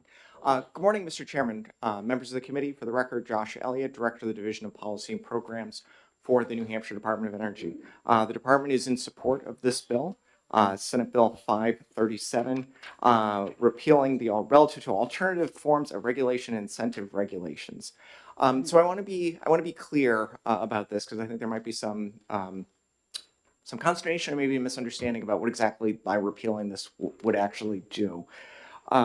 So this does not repeal or otherwise prohibit the ability to do either alternative rate making or performance incentive mechanisms or other sorts of alternatives within the normal cost of service regulation framework that you would see as rate cases come through the Public Utilities Commission. This is an area that we believe requires some clarity, specifically in reference to RSA 378:28. So I'm going to read that statute just for the folks in the back as well. That statute prohibits the commission from, quote, including in permanent rates any return on any plant, equipment, or capital improvement which has not first been found by the commission to be prudent, used, and useful. So that last portion of that is very critical for utility regulation, right? It has to be prudent, used, and useful. It is, and I will go into the details of it, but in terms of a recent rate case, this issue came up in terms of a performance-based rate-making mechanism for a couple of particular areas within the rate case. The way that the statute is structured now, we believe that this applies. However, there is some disagreement as to whether or not the performance-based mechanisms need to be prudent, used, and useful, right? Anything that they propose in one of those types of mechanisms needs to demonstrate those. There's I'm not going to say disagreement, but there is required some clarification by the legislature to ensure that those type of mechanisms must be prudent, must be used, must be useful. And that's what this bill seeks to do. It doesn't seek to prohibit or otherwise ban any of these types of mechanisms to be used within the traditional cost of service rate making, but just to ensure that, again, like anything else that is done, that any costs incurred are prudently incurred and that they're used and useful. So with that, I'm happy to take any questions. Questions from the committee? Senator Waters. Thanks, Mr. Chairman. Josh, I see what you're saying, and I understand the clarification issue. The question I had around this was, we've had ongoing conversations about New Hampshire Saves and so on and so forth, and the methodologies that were put forward as alternatives at one point by the PUC around that. And I wondered how this might address that. That is a good question. Off the top of my head, I could be wrong, but I don't believe that there would be any impact, right? The legislature has codified the New Hampshire Saves programs within statute. The ability for the commission really to alter any of that is very limited, or it's very confined in terms of what they can change and what they can deal with. So I don't think there would be any particular impact on the New Hampshire Saves programs. If I may follow up, the reason and I've got another question too, but the reason I was concerned about that is that, some people might argue, well, the prudent and so on and so forth, that, if New Hampshire Saves is actually, doing what it does to provide some funding from all ratepayers for these efficiency programs, which we think is a good policy, that somebody might say, well, but is that, under that other standard, would that violate that? And I think we're okay, but just if you could just maybe take another look at that question. Then my other one is a little more global, because we didn't have the hearing on it today, but 597 proposes the possibility of the adoption of other standards, right, that are based on performance-based. We've had a lot of conversation on performance-based for years now, whether it's transmission, whether it's this, whether it's that, and other states do it as well. So the question here, I guess, would be that, let's say we repeal this, there's, obviously, the legislature can decide, well, as a matter of fact, what we want to do is bring this back in another form, this, by establishing this alternative form of rate making. So that would be the other question, is that I'm wondering, you know, whether we're going to kind of cross purposes, because, you know, I think if not with 597, I think at some point in time, it's quite likely we're going to have some kind of performance-based rate making structure set up. So I'll answer the first question. Yes, happy to take a look to see if there would be any impact on New Hampshire Saves. It certainly was not the intention of that. If Just there, check. yeah, I'm happy to take a look at it. That was certainly not the intention, but we're happy to make sure that any of those safeguards are in place to ensure that there is no impact to the energy efficiency programs. Regarding your second question, yeah, it was unfortunate that your colleague wasn't able to be here early to introduce that first bill, because it would have been great. You could have done one, then the other one in terms of that. So it was great scheduling in terms of having both of these bills on the same day. But yes, to your point, yes, there is a policy decision point here, right? You could go one direction or the other, right? You could go all in, which I don't want to veer off too much from the bill we're talking about today. But there would be, you would have to attempt to find some way to harmonize them if both wanted to go together.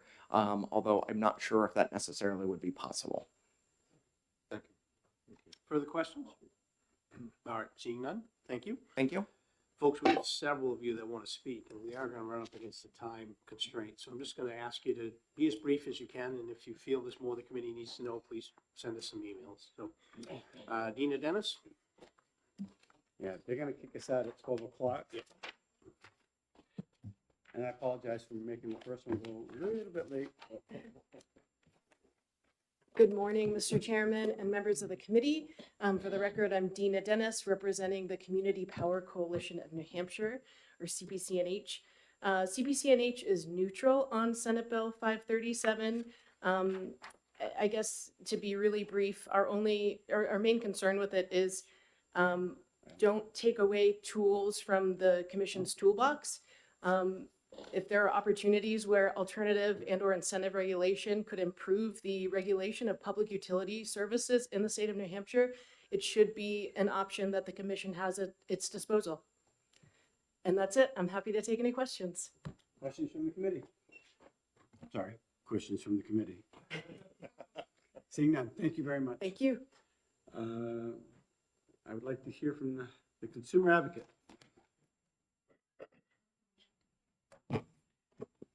Thank you, Mr. Chairman. Once again, I'm Donald Crease, the consumer advocate, representing the interests of residential utility customers. I think I'm opposed to this bill in the sense that I would urge the general court, and the Senate in particular, not to throw the baby out with the bathwater.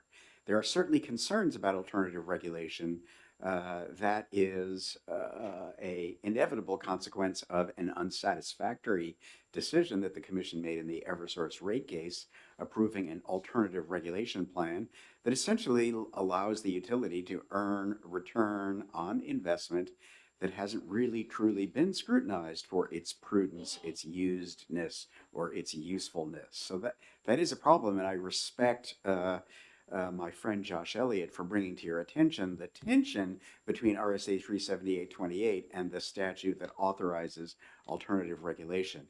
My recommendation would be to fix the statute rather than just repeal it. There are really two flavors of alternative regulation. One flavor kind of allows utilities to print free money. The other flavor allows for the possibility that utilities will be subject to the kinds of incentives that we've already been talking about today. So we reward good performance, punish bad performance. I don't think that violates RSA 378-28, or I don't think it violates the general principle of making sure that rates are just and reasonable, et cetera. With respect to Senator Waters' concern about the effect of repealing the alternative regulation statute on the New Hampshire Saves programs, I don't think that's a problem. I think that, New Hampshire Saves is funded through a separate charge on people's bills, the system benefits charge. That's entirely separate from the utility rates that we're talking about here. Okay. That's a short and dirty answer to your question. I'd be happy to elaborate if it would be helpful. But since time is of the essence, I think that's all I have to say. All right, so the question from this committee is going to be to you, and it's going to be from this wonderful committee. Would you draft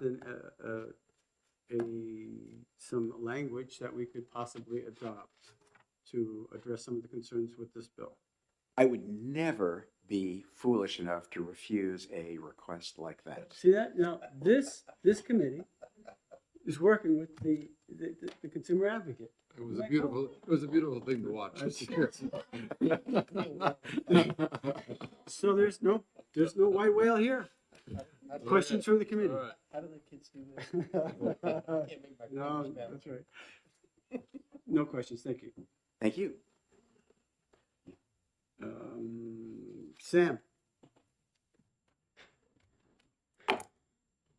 Thank you, Mr. Chair, members of the committee. Sam Evans Brown, Executive Director of Clean Energy New Hampshire. I've been implored to be brief, so I will. Clean Energy New Hampshire also opposes this bill. I think my sentiments are the same as Don. We've had an extensive conversation about affordability and how to drive the electricity system towards a more affordable outcome. And I think the answer is that we need to change the regulatory paradigm.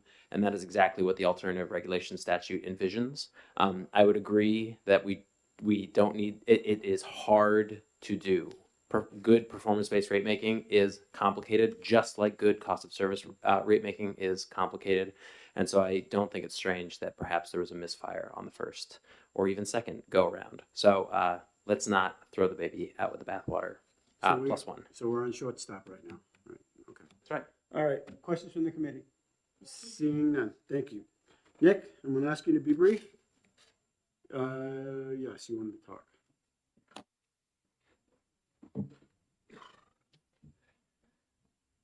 Yeah, hello again. I'm Nick Rakoff with the Conservation Law Foundation. Appreciate the opportunity to comment today in opposition to SB 537. Also hit our written comments again.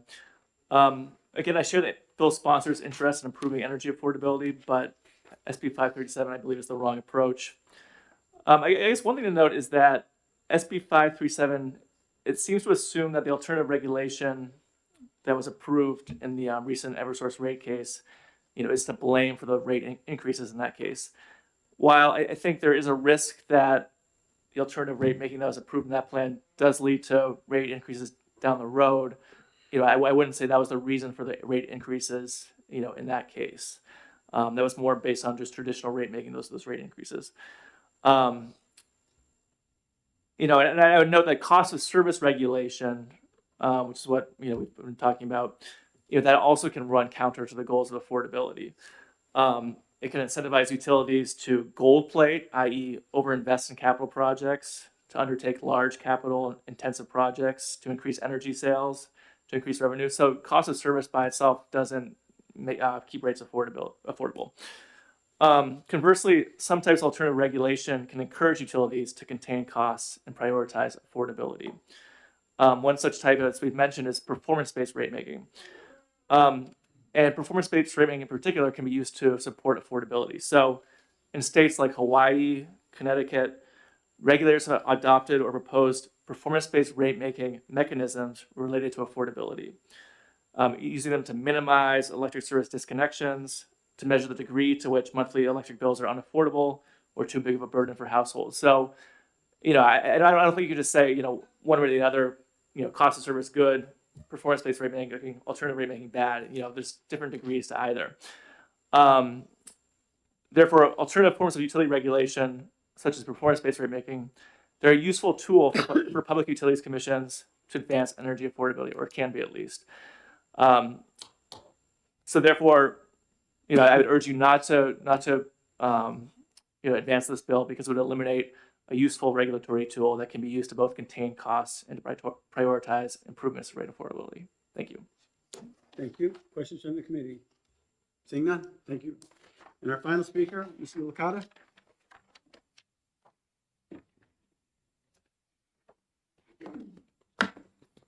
Where's Griff? He's covering a house today. Oh. Had to split up. For the record, Michael Licata, representing Eversource. Really do appreciate the opportunity to testify on this. This is an important bill, and Eversource is opposed to it for many of the reasons you heard from the other speakers. We would respectfully disagree with the Department of Energy. As we look at the statutes, this is the only reference to allowing the Public Utilities Commission to approve alternative forms of regulation. So our view, and this is consistent with a lot of the testimony in our rate case where this statute was repeatedly referenced in support of our proposal in that case. So elimination of this would, in our view, prohibit the Public Utilities Commission from being able to approve these alternative forms of regulation. Just a couple of quick thoughts. I know we're short on time. One, this is a part of the statute that's actually been on the books since 1994. And I think it would be disappointing and really send a chilling message across the business community if the legislature were to intervene and say the first time a statute actually gets implemented and used that's been around for a long time, we're just going to go repeal it. You've heard the phrase, throw the baby out with the bathwater, and we would certainly agree with that. The other important note about 374-3A is it is purely enabling. There is no requirement for a utility to propose these alternative forms of regulation, nor is there a requirement for the commission to approve them. It simply allows the opportunity for the commission to review and approve. And of course, the commission has to find that those alternative forms are in the interest of the customer and provide benefit. Just to take a very quick step back on what performance-based rate making is, what sort of everyone's talking about here. In our rate case, we proposed 7 different categories of metrics that the utility would be evaluated against. So essentially looking at reliability, customer service, DER interconnections. And our proposal was that the commission would set a baseline for each one of those metrics, and then there would be penalties assigned to the utility if we did not achieve. And those penalties would actually be financial and go to customers. If we did achieve, we could essentially receive a credit going forward on those. So we wouldn't receive a financial payout, but if we didn't meet them in the future, we could apply that credit against that future penalty. And so this was really intended to align financial incentives with utility performance on areas that are important to our customers, not just, as been talked about, cost of service, just building the system and ensuring reliability. So along with that, we also proposed a multi-year rate plan, because what we see is the last time we set our distribution rates, or the last time they were approved by the Public Utilities Commission, was in 2019. A lot's happened between 2019 and 2024 when we made that filing. We experienced tremendous inflationary pressure. And what caused us to file that rate case was the fact that our costs, essentially, the revenues that were set back in 2019 weren't covering our cost of service. So we made a filing. That is the traditional framework for utility. You get rates set, you go several years, you make a filing.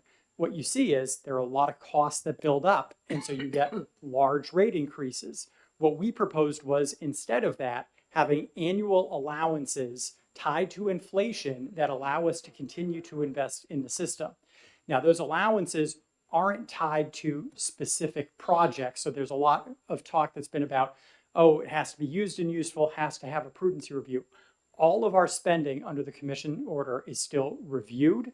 There's still a prudency review, and they have to determine that it is used and useful for it to go into rate base. And if they determine that those annual allowances exceeded what ends up being reviewed and allowed, then obviously there would be a reduction in rates afterwards. If there's more spending that's required, there might be an adjustment at the end. So a lot of information I just threw at you, and I know we have a brief amount of time, but there's a lot here. And at the end of the day, what we're requesting is that the committee not just totally eliminate this statute. If there's a desire to make tweaks to this, as the chair had suggested, we're happy to participate and work with parties, but really to completely take a tool out of the toolbox that ultimately the goal of which can be to provide benefits to customers, we would disagree with. Questions from the committee? Seeing none, thank you very much. And we're going to close the hearing. And we're going to open up a new one, which is also online. And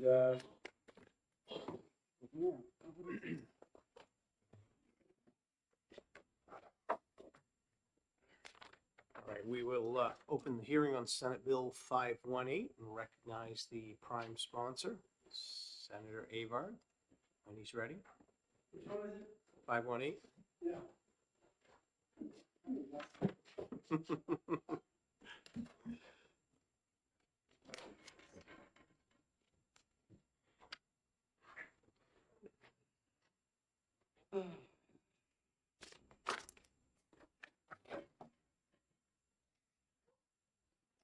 Thank you, Mr. Chair. And for the record, I'm Senator Kevin Avard. I represent District 12. And I am the prime sponsor of 518 and the only sponsor of 518. And this is another one that was handed down to me to bring to your attention from the executive branch. And so we would love to hear from them on why this is such a good idea. So with that, I will close my testimony. I can read the content for the record if you'd like. Yeah. Please. So this bill basically establishes the definition and certification process for qualified transmission asset replacement projects. It modifies applications and fee requirements. It clarifies agency roles in site evaluation proceedings. And it expands the Site Evaluation Committee Fund to include monitoring and enforcement costs. And with that, I'm going to close my testimony. Thank you, Senator. Questions from the committee? Seeing none? Thank you. Josh Elliott, Dan Phelan, you guys want to come up?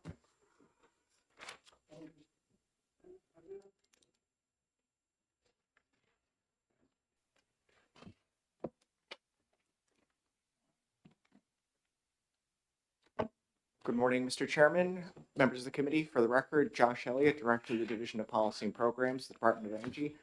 With me, I have Mr. Dan Phelan, who heads up our wholesale team, with the Department of Energy.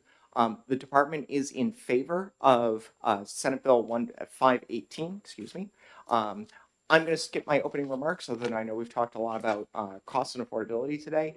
This is a real direct, concrete way to help address costs on the transmission side. So with that, I'm going to turn it over to Mr. Phelan, who can walk you through the bill as well as the background and need for it.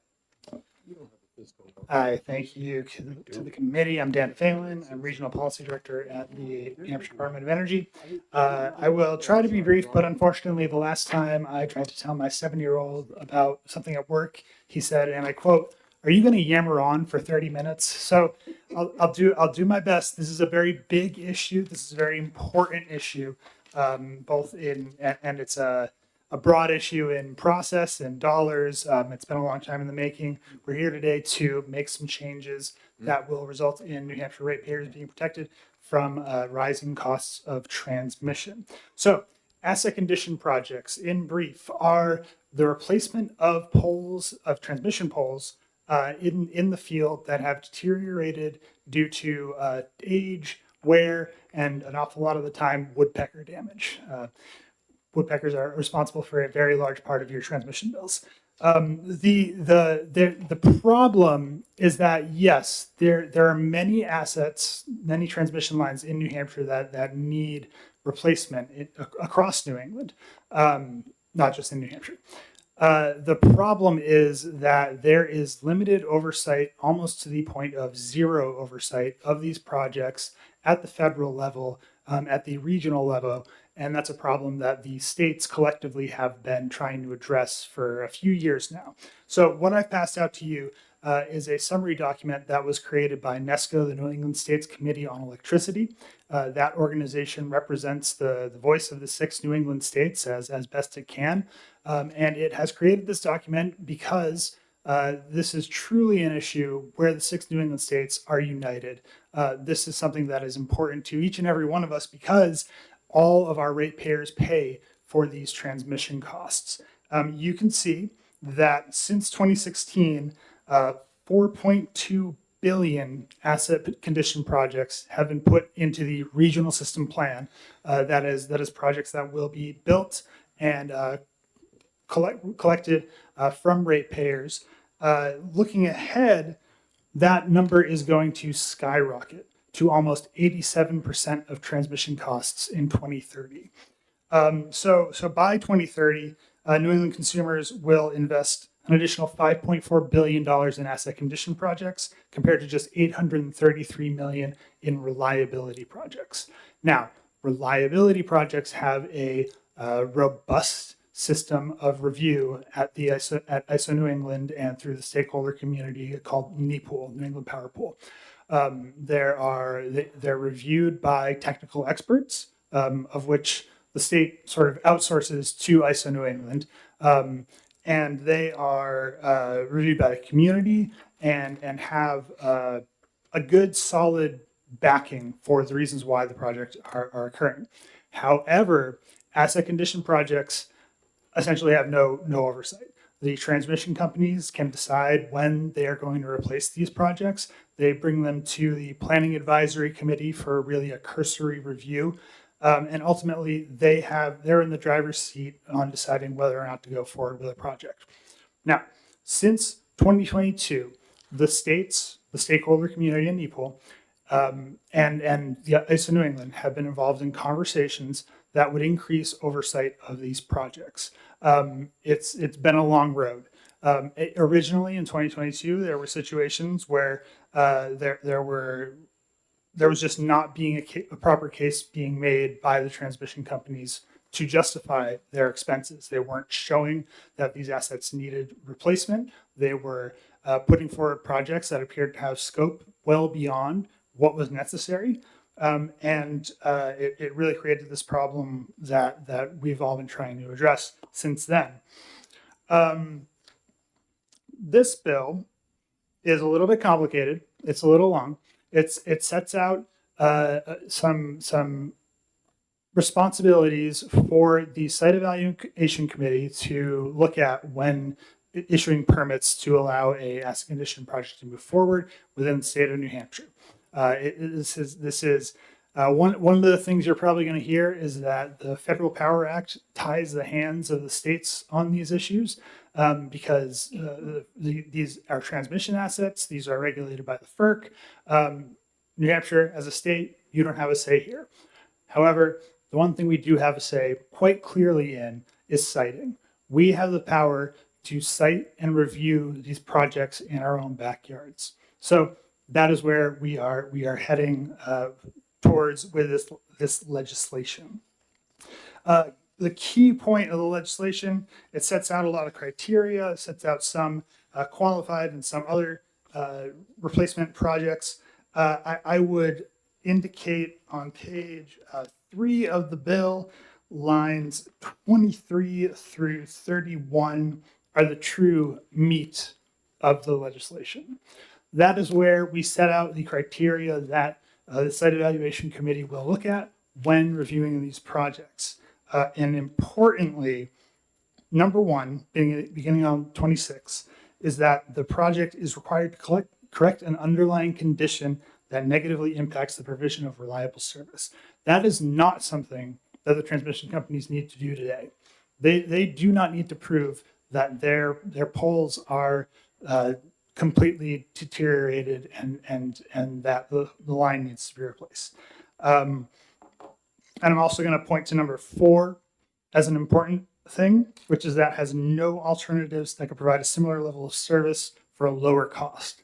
Back when we started this, the transmission companies were not providing alternative solutions to a lot of these projects. They were just coming forward and saying, here's a $380 million project. We looked at it, we have to do it, done. So we've developed a lot of process that now has the transmission companies providing some of these alternatives. We think that needs to be taken forward by the Site Evaluation Committee. I think 2 things you are going to hear in opposition to this bill are it will increase costs and it will impact reliability. Well, part of the process right now does not have regulatory oversight.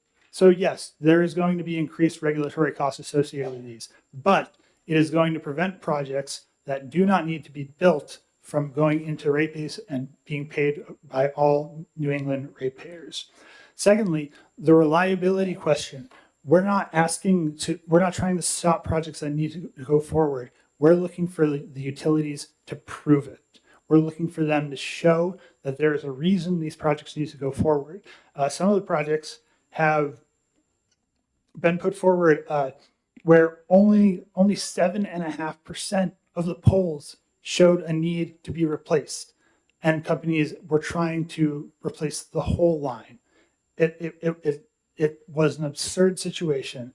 It's something that we cannot allow to keep happening, and it's a mechanism to keep costs down for New Hampshire ratepayers. I'm glad to take questions. Thank you.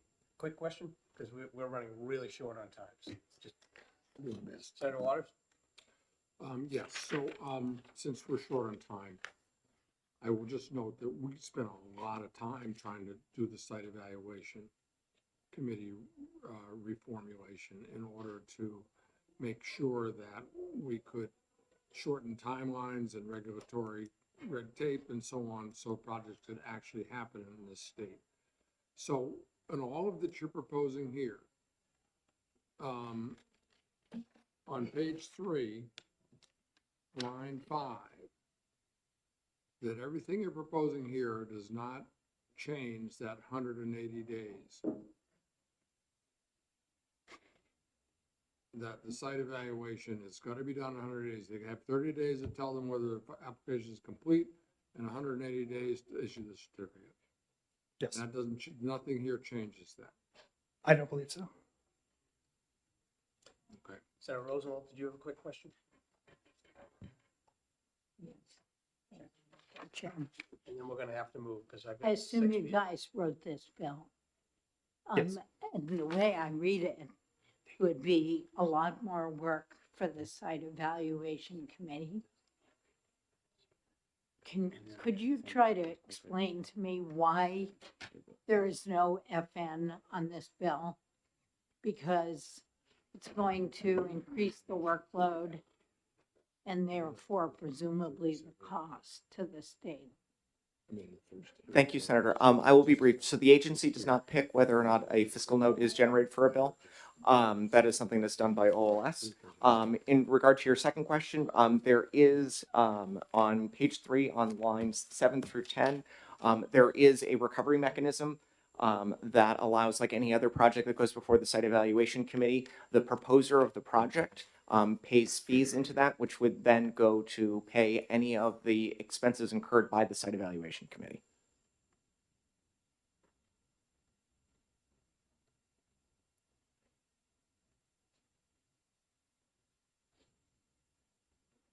Any further questions? Seeing none, thank you. Thank you. So, folks, I have a dilemma. We recessed our first committee because we had, our senator had a difficult time getting here. So I'm going to ask if you can keep it to a minute, or if you would like to submit your questions on this, can you do that? Can you keep it to a minute and then submit your questions to the committee if you're available to do so? We'd really appreciate that. Mike Licata, real quick. Okay. Minute? All I was going to say is process question is a pretty important bill. I know there are a lot of folks here. I think a minute is pretty tight. There's a lot that was said that we'd love to talk about. I don't know if recessing for a future date is an option or not. That's very optional. Let's do that. Let's, if you're in agreement for that. Yeah, because we need, this is definitely an important bill. So, with no objections, we're going to recess. Well, you have to name a time, sir, when you're recessing to. Yeah, well, so next week. Yeah.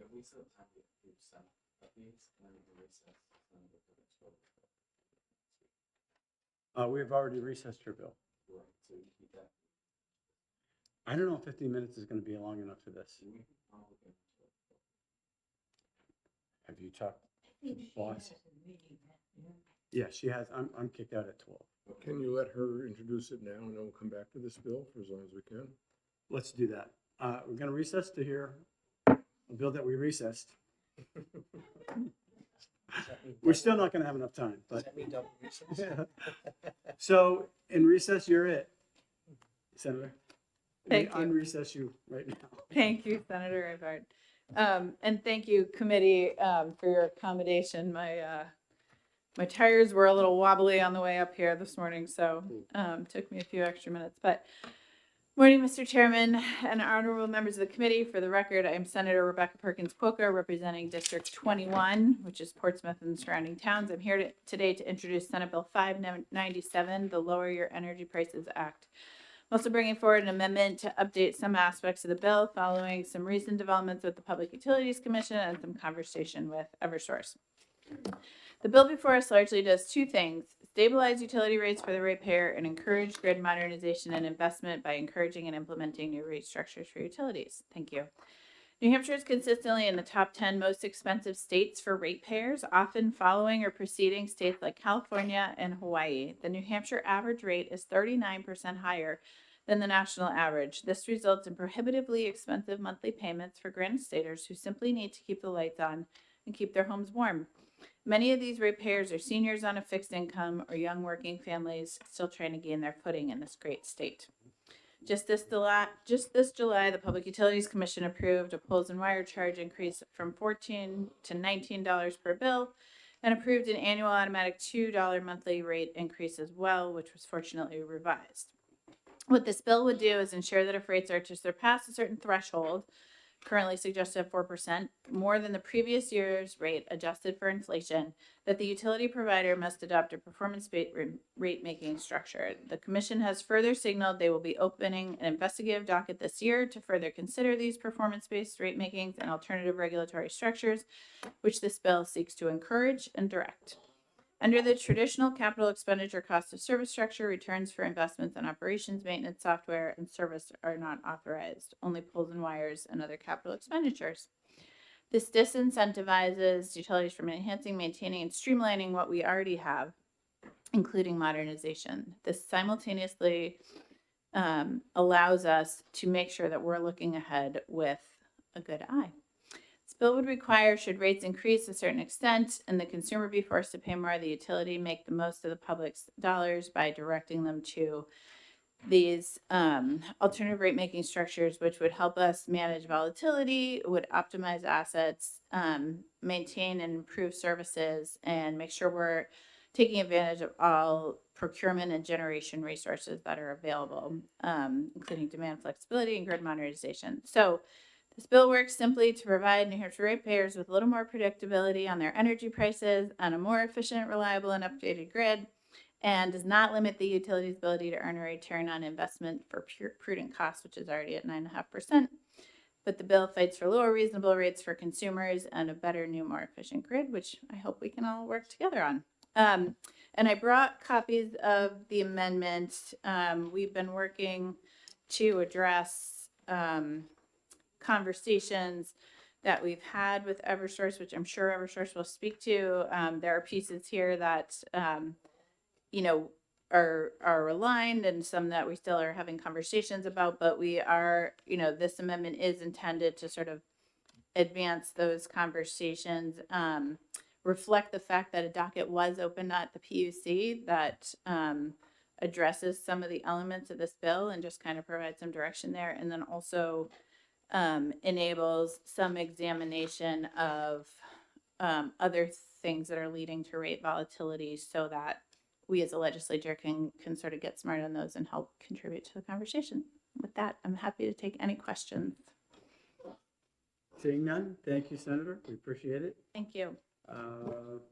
If you want to submit questions or right, this is a drag. We can just recess this until the next week as well, because people, this is an important bill. Yeah, they both are actually. So let's just go ahead and recess this until next week.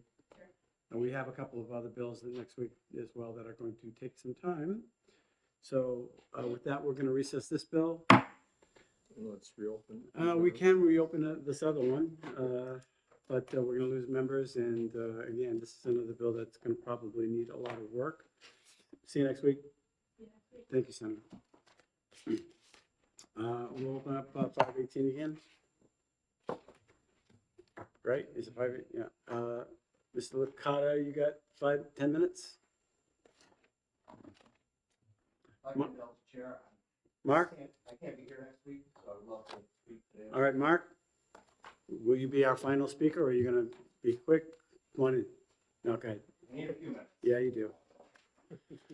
It's not fair to you. It's just, they're going to kick us out, so.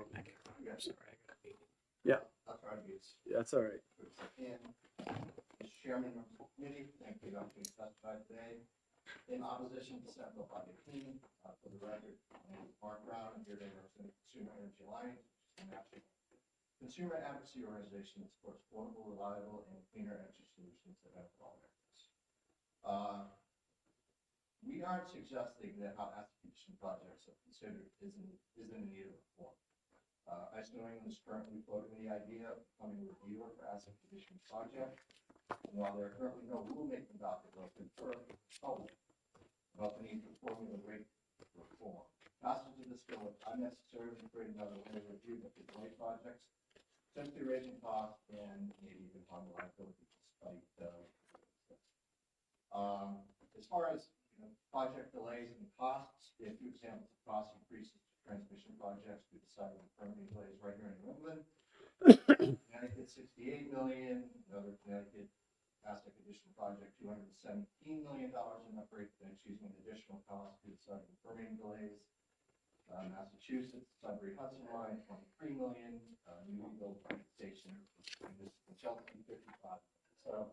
So, permitting delays do increase costs to consumers, I guess is what it is. Another thing to look at is CA is also very active on wildfire prevention. We are part of a coalition of business folks, labor, public safety officials, and a group called Partners for Wildlife Prevention. We see this as a potential delay of improving, making necessary upgrades and repairs to the transmission system. We've all read about wildfires across the country and the cost of those wildfires have imposed on our ratepayers. So we would ask the committee to think about that. We're looking at potentially passing legislation that could delay project upgrades. This is at a time when we're trying to lessen red tape. We're trying to build more infrastructure projects. This legislation could show their investment here in New Hampshire and elsewhere and make it more difficult to place essential infrastructure and possibly hurt consumers. We talked about resources. I think state agencies like the Department of Energy and the Office of Consumer Advocate have limited resources. This legislation would make them interveners in this process. I think we all know that site evaluation committee reviews generally take time, especially when compared to tariff filings at FERC. FERC tariff filings generally take a lot less time to review than do site evaluation proceedings. On that note, there is a process for appeal FERC tariff proceedings on asset conditioning projects. It's called a 206 complaint filing. That typically includes in far less time, like I said, than state transmission and siting proceedings. Right now, the main Office of Public Advocate has filed a complaint at FERC. FERC has responded to that. They are being reviewed. Okay, and on that note, a number of projects FERC has found, the recovery has denied recovery for asset condition projects. So if it's not unprecedented that FERC will review the tariff and disallow recovery. It's happened in the Southwest Power Pool, PJM, MISO, and other jurisdictions. I won't get into all the projects. I'm happy to provide written testimony on this. Sorry, I'm trying to rush. I guess I'll close with this. So one of the blessings and curses of my work, right, is that I get to travel all over the country, meeting with legislators, regulators, and other stakeholders on a variety of areas. There's a disturbing and growing trend of excessive finger pointing as to the root causes of damage. Right? We're all concerned about it. It's a front burner issue for everybody. Political parties are blaming each other. Both parties are blaming state commissions, ISOs, RTOs, organized markets aren't escaping blame either. So I guess what I would say is I hope that if the committee moves forward, passes this legislation, something happens, projects get delayed, costs rise, God forbid, there's a wildfire somewhere up north, that there won't be any finger pointing. I'll be able to Yep, it was me. I did. So, with that, I pretty much answered. Well said. Next time, turn on your mic. And by the way, this committee works well together. So, no finger pointing here. Senator Waters. Thank you, Mr. Chairman. And thank you. I share a lot of your concerns about regulation. That's why I supported the site evaluation committee revisions and cost overruns. Just look to what happened to the cost overruns over in Maine, getting that project up to Quebec. Yeah. So anyhow, you heard my question earlier that for the SEC process, that this would not change the 180 days, but your comments, I mean, so is it the 180 days in and of themselves that causes you the concern about delays? I think you're adding another layer of review, right? And I would say that consumers would be better served by letting things play out with ISO. FERC is taking a much harder look at asset condition projects and the tariffs, and they are disallowing recovery, from some transmission owners. And there's an appeals process as well at the site evaluation committee. So those 180 days, I'm not sure are hard. I believe those could be appealed. They could go to court, and then we're in another process of delay. I'm not sure, but no, that's okay. Thanks. Seeing none. Appreciate your testimony. Thank you for. I think I'm gonna have to recess. Maybe Joe can't be here. Yeah, can you? Yeah, speak from your heart. Okay. Thank you.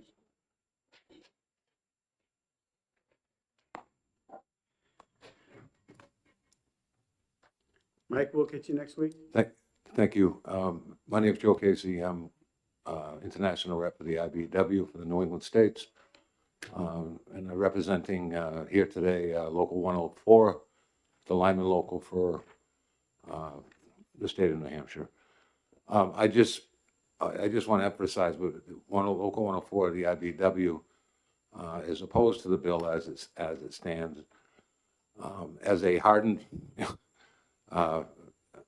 worker to try to get things passed through the SEC and adding another layer of bureaucracy and delaying projects would have an impact on our members and their families. And that's all I want to say.